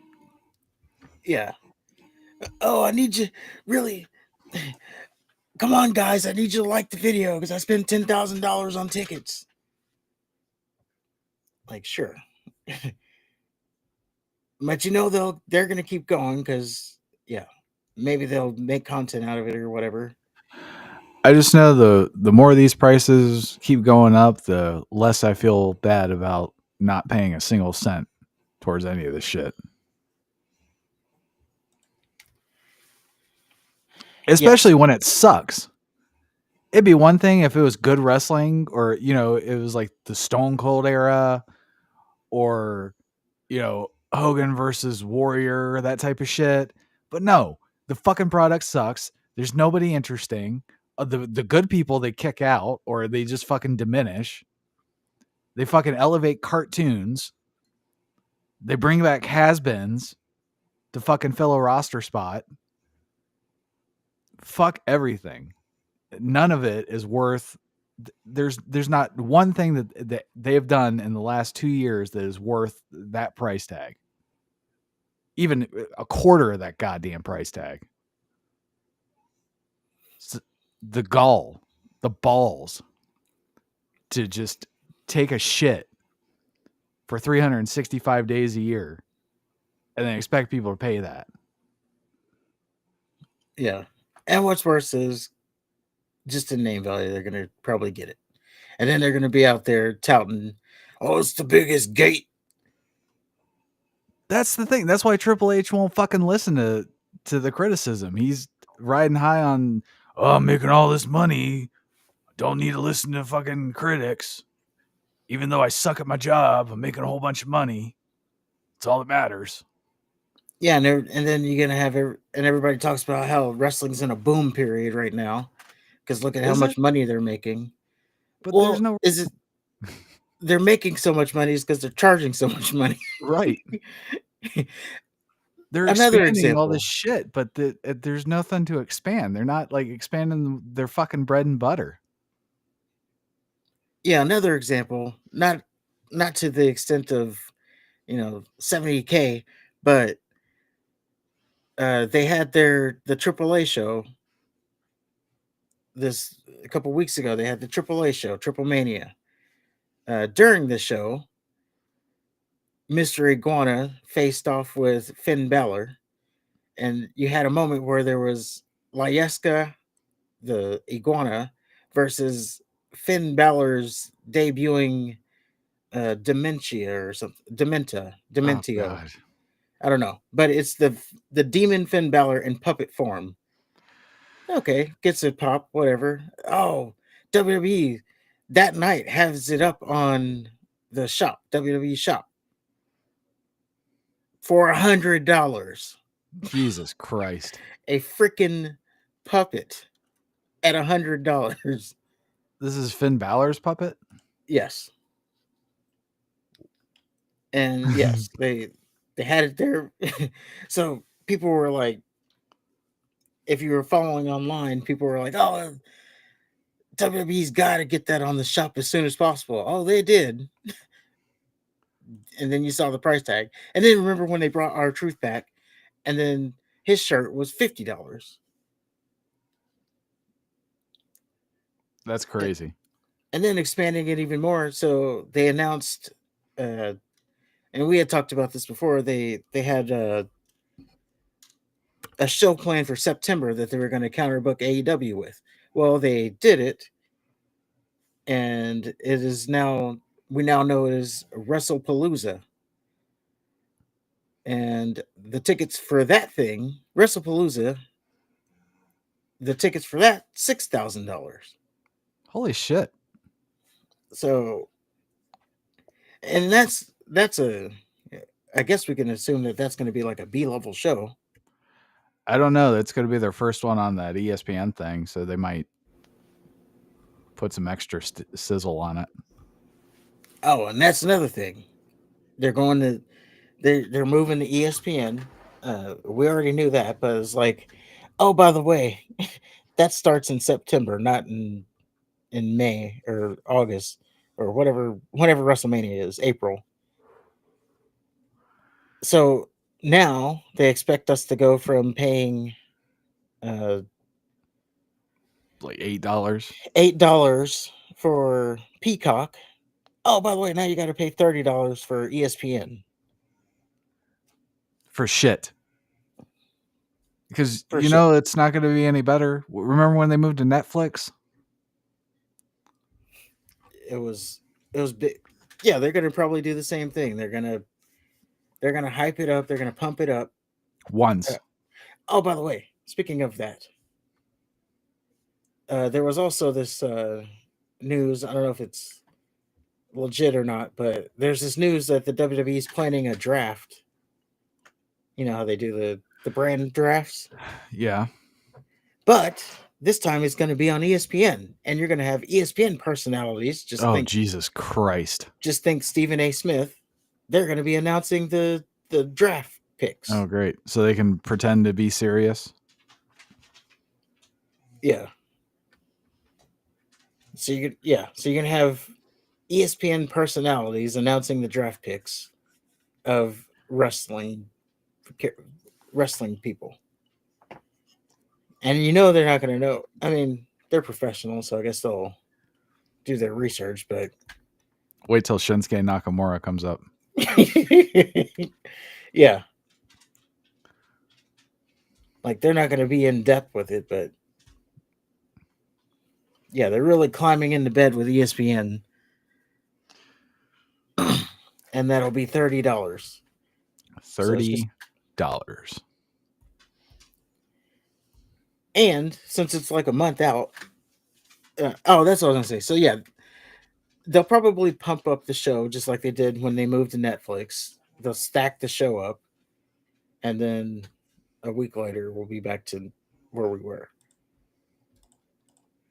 But I would hope that they can't, for $30, they can't be putting on 5-match cards. I don't know, man. I expected to be the exact same thing, just more expensive. They're phasing out the blue collar people. Yep. I don't know why. Well, and I don't know how legit this is, but we may have some information here. Because I don't know this. Hold on, let me see. I got it here. I just need to find it.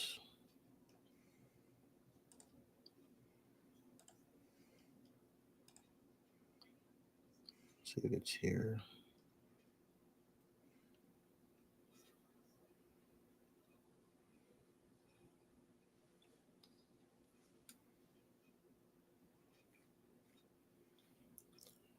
No.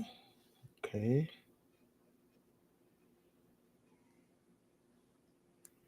Oh no, I lost it. What was the fucking?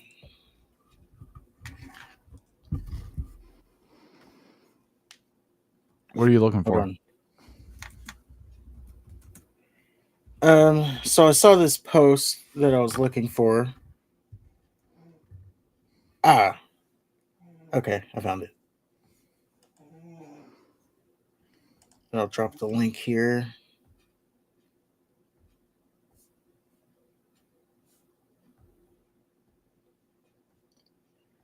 Now, I'm going to say, while I'm pulling this up, I don't know this publication. They could be clickbaiting. I don't know. They could just be making it up. I don't know. But this is just the information. And I'll tell you why it doesn't make sense.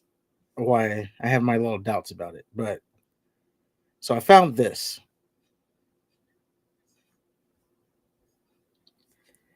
And it says, and this is from Wrestle Tales. Some board members of TKO are very aware of the frustration over ticket prices, but they are expecting things to go back to normal once TKO's debt is fully paid off by 2026, with the expected average revenue of 4.5 to 5 billion by the end of 2025. So basically, what they're saying is TKO is trying to they're milking us dry because they're trying to get their money back from their investment. Okay. And then once that is paid off, then it should go back to normal prices. Now, I have my doubts with that because, as we've said, why would I don't know any business ever that's been able to get a price that they've raised and then just, oh well, we're gonna lower the prices now. Right. Like it It would doesn't only work like be, that. yeah, it would only be like, oh, no one's. I think the audience isn't gonna pay this anymore, or they're not paying this anymore. Our ticket sales are down. Let's lower the prices. Like, Yeah, if stupid fucks are paying those exorbitant prices and helping them break those attendance records and shit, they're not going to drop their ticket prices. yeah, so that's why I have my doubts on whether this is legit or not. But that is, at least that's something. It's a theory. Yeah, that they're just trying to get their money back. That does make sense. That like if you make a big purchase like that, you want to get your money back as soon as possible. Helicopter Dwayne messing things up again. Yeah, but yeah, they're really bleeding us dry. So we'll see if that does pan out to be true, and they will lower prices. But yeah, I have my doubts because people don't do that, especially when they're getting the price that they're they're asking. Right. Just doesn't make sense. Oh, by the way, last thing is you still have to have Peacock. So they moved to ESPN, but you still got to have Peacock if you want to watch Saturday night's main event because the Saturday night's main event is still staying on Peacock. So There's way too much shit to try to keep up with. Yeah, that's why I like my little Tingwa. yeah, they did a thing. Well, there was this graphic that went out for the NFL. I was thinking about doing that for WWE. Like, okay, if you want to be a WWE fan, you got to have a Netflix for the paying people. By the way, you got to have a Netflix subscription, ESPN, some kind of cable so you can get USA, NCW. NCW, Tubi. If you're watching Evolve, Twitter. nope, that's canceled. Yeah, but they might do it again. Not necessarily speed, but they might do the wrestling on Twitter thing again. Yeah, they might.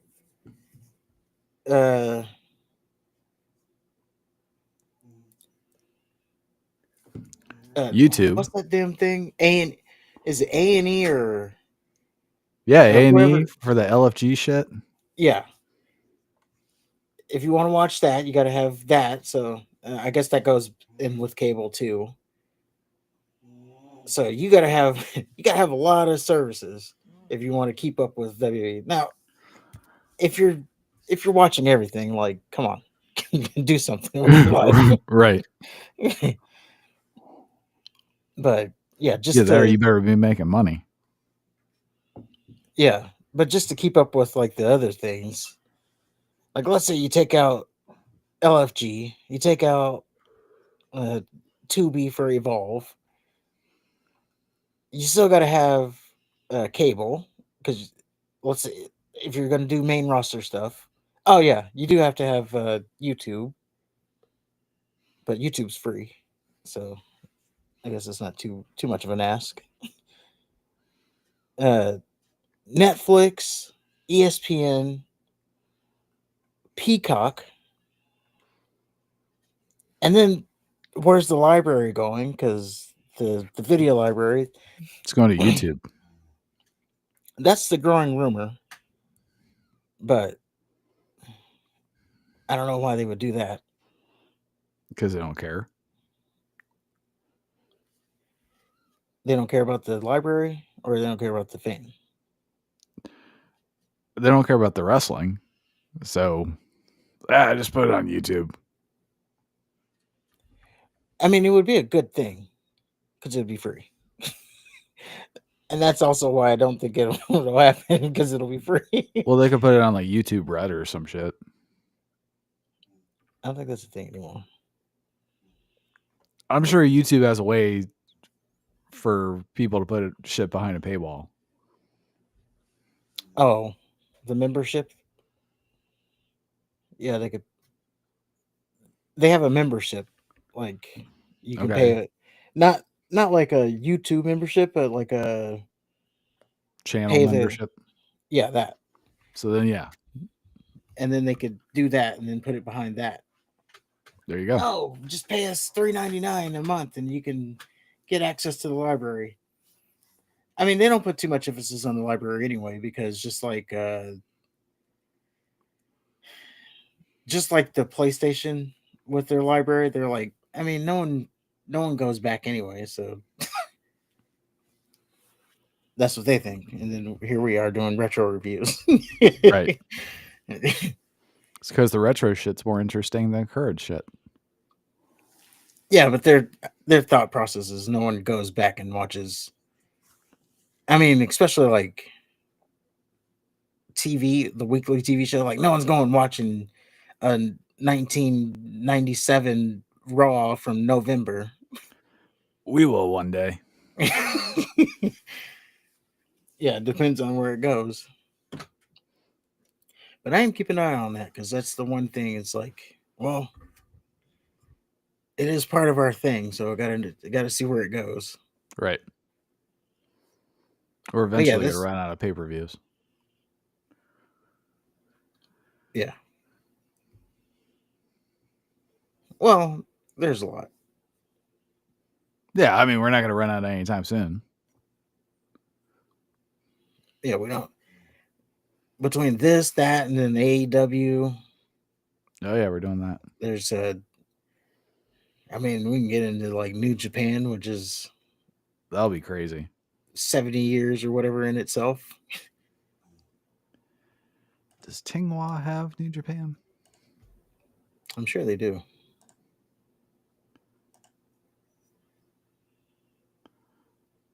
Let me just double check.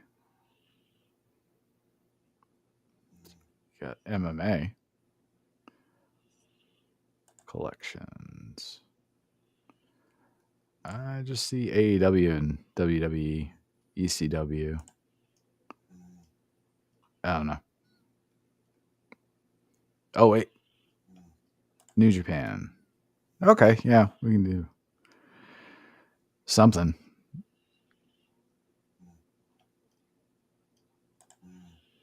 Looks like they go all the way back to 2016. Oh, that's good. Yeah, oh, excuse me, 2014.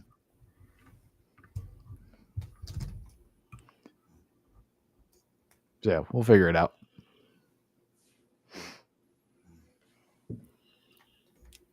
Good stuff. Ooh, watch this video. This is well, that's the end of that story, by the way. Well, watch this. It's kind of wrestling related.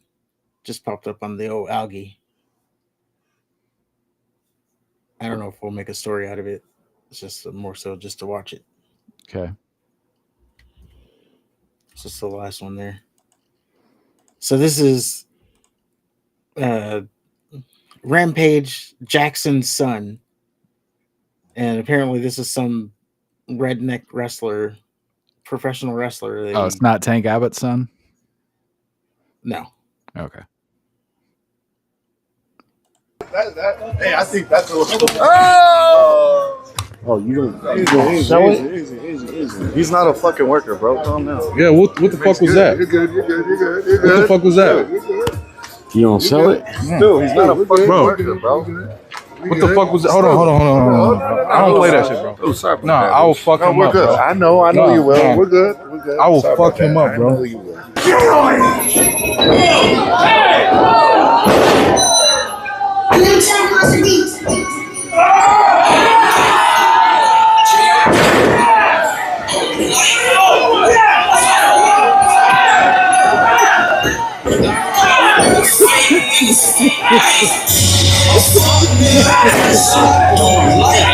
I understand that, but now they can't wake the nigga up.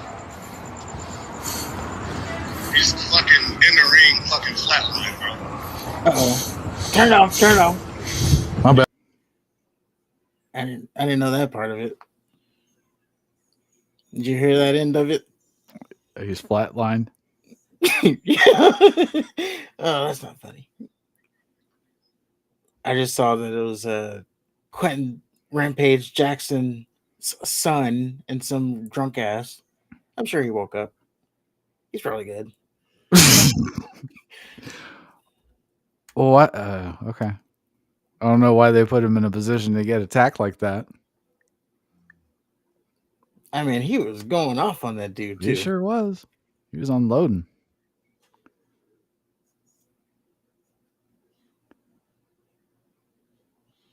Should have waited. Shouldn't have waited. You're a coward. I thought some of it. I mean, clearly those punches were real, especially with like the people trying to pull him off, and his bloodthirst was still there. It's like, I'm not done. Do we want to listen to the rest of this? But I thought it's. I guess we can. You didn't have to do all that shit. I understand y'all had heat. You didn't have to. You saw it? Let me see it. You broke his face? Hey, is he gonna get banned for it? Damn, that's your concern? It was really bad? That's what Chad was saying. They said it was bad.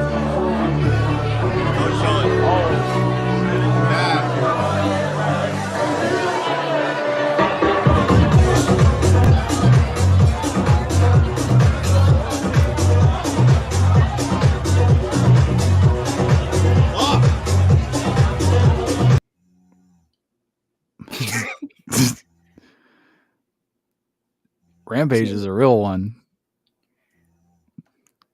Like he was concerned that he was gonna get banned. Yeah. Like, what about jail? That's what you should be concerned about. You're talking about being banned? Oh, what if he loses his streaming platform? And another thing, why was he just able to like walk in there and do that? That's what I'm in the saying. middle of the show. Nobody stopped him. The ref just watched. Yeah, the ref just watched. There was no. Now it's a smaller promotion, it seems. The one guy that tried to pull him off was too much of a bitch to do so. And he had his face painted. Hey, I think that's a little. You don't.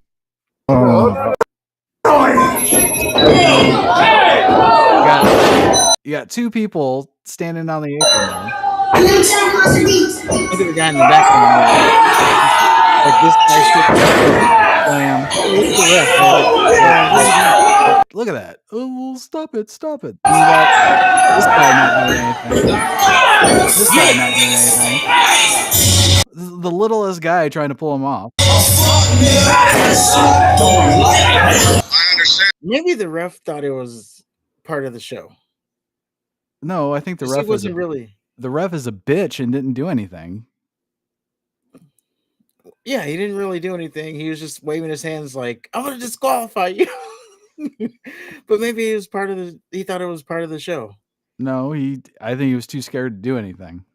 Because you even had like the people that were selling their the people on the side that were selling, their wrestling match until they realized, oh, this shit. And then they jumped up. Now, is this bullshit? Bullshit. Yeah. How could it be? It's wrestling. Not those punches. I know those are stiff punches, but I mean, come on, almost killing him and blah blah blah blah. I don't think so. Okay. I think there's more. Maybe there's more to the story that we don't know.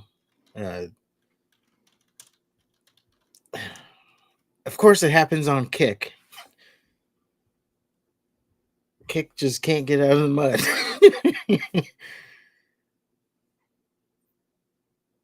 Yeah, Kick Kick also had this French guy who got allegedly essentially murdered on stream. He was live streaming, and the people he was live streaming with were like doing very aggressive shit to him, like choking him out and shit. And then he ended up dying while he was on stream.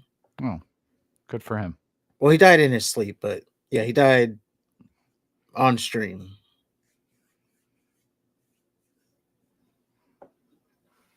So, yeah, Kick. They're just getting the.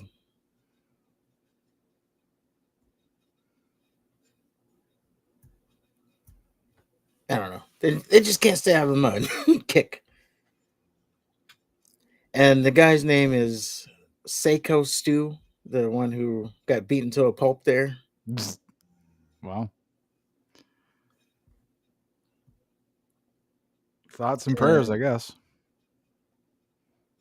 Just be careful who you fuck with.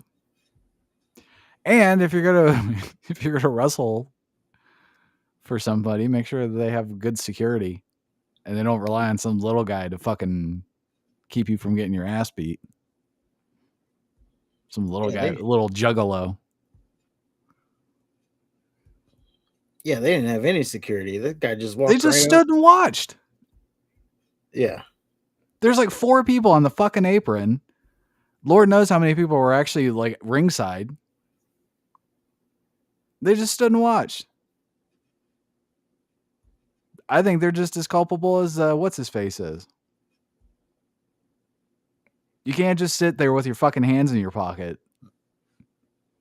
when you're supposed to be responsible for something. I mean, but at some point, I mean, what are you gonna do? You're seeing like you don't want any of what that guy's getting. There's 4 of you. Like if 4 of you can't take on a little black man, trained or not. Do you think he's trained? Clearly he is. I'd say he's more trained than that guy was. That guy wasn't small too, and the way he just like picked him up with ease. And he got him, picked him up, and started hitting him. Yeah, he picked him up with ease. There wasn't and that wasn't a small guy, so I don't know. It's just crazy, and it's a little bit of wrestling because it happened in a wrestling ring. I'm looking here. Apparently, this guy was in. They said he's ex WWE. I don't see who. He doesn't strike me as ex WWE. Must have been with the wire. It sucks.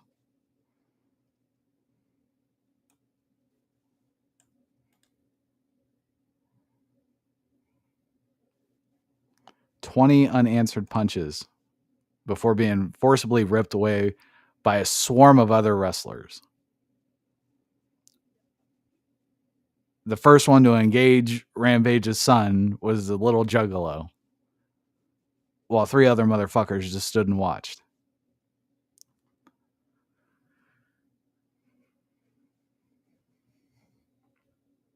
Motherfuckers just standing and watching.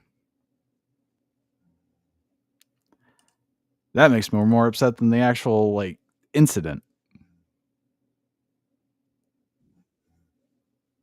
And why didn't Rampage's son just beat his ass then and there? Why do you have to fucking wait until a match goes on? What? Basically sucker punch him. What did he prove there? He can grab a guy when he's not ready.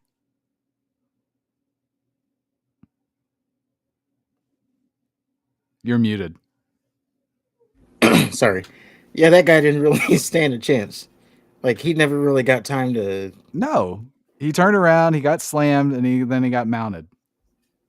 And it was over before he even knew. While his employer just stood and fucking watched.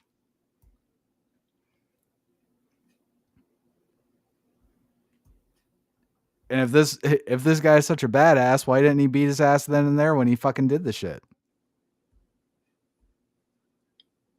Well, there was all those other people around. So there's all those other people around and they're in the wrestling match. That's true. He went through the crowd. He had to have.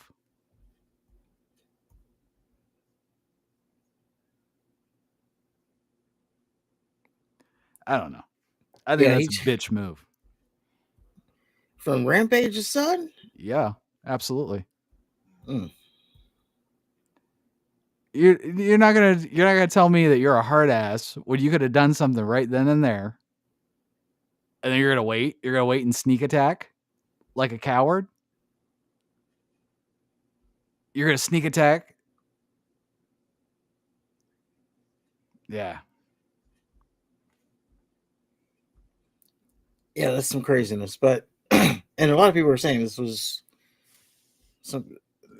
They might just be saying it, but yeah, this is some ex WWE guy. Maybe we'll learn more about it as time goes on. Yeah, maybe it's bullshit too. Maybe it's a work because they did there was something with Randy Savage's brother and this guy named Hannibal, where they got into a quote unquote locker room fight. Let me see if I can find it. And it was to gain some interest. Yeah. Oh, here it is. I hate giving this guy a view. I threw popcorn at them. Goddamn it! Honky man. It's German for. Yeah, Honky Tonk Man. I think he's the booker or something, or promoter. Where's he hiding? Over here. I don't think he's hiding. You think something's funny?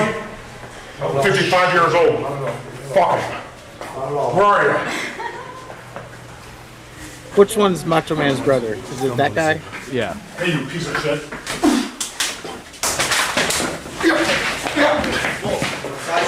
What the fuck are you doing, man? Fuck you! Get the fuck away from me! I swear to God, man. Fuck yourself. I'll break your fucking arm. Settle! It's over. It's rap already. He's tapping. Yeah. But So yeah, that was a long time ago, but yeah, it was turned out to be bullshit. Now, obviously, that was nowhere near the level of what we just saw with Rampage's son. But there's a possibility, is all I'm saying. There is. And if it is, then, you know, I guess it'll be good publicity. I don't know.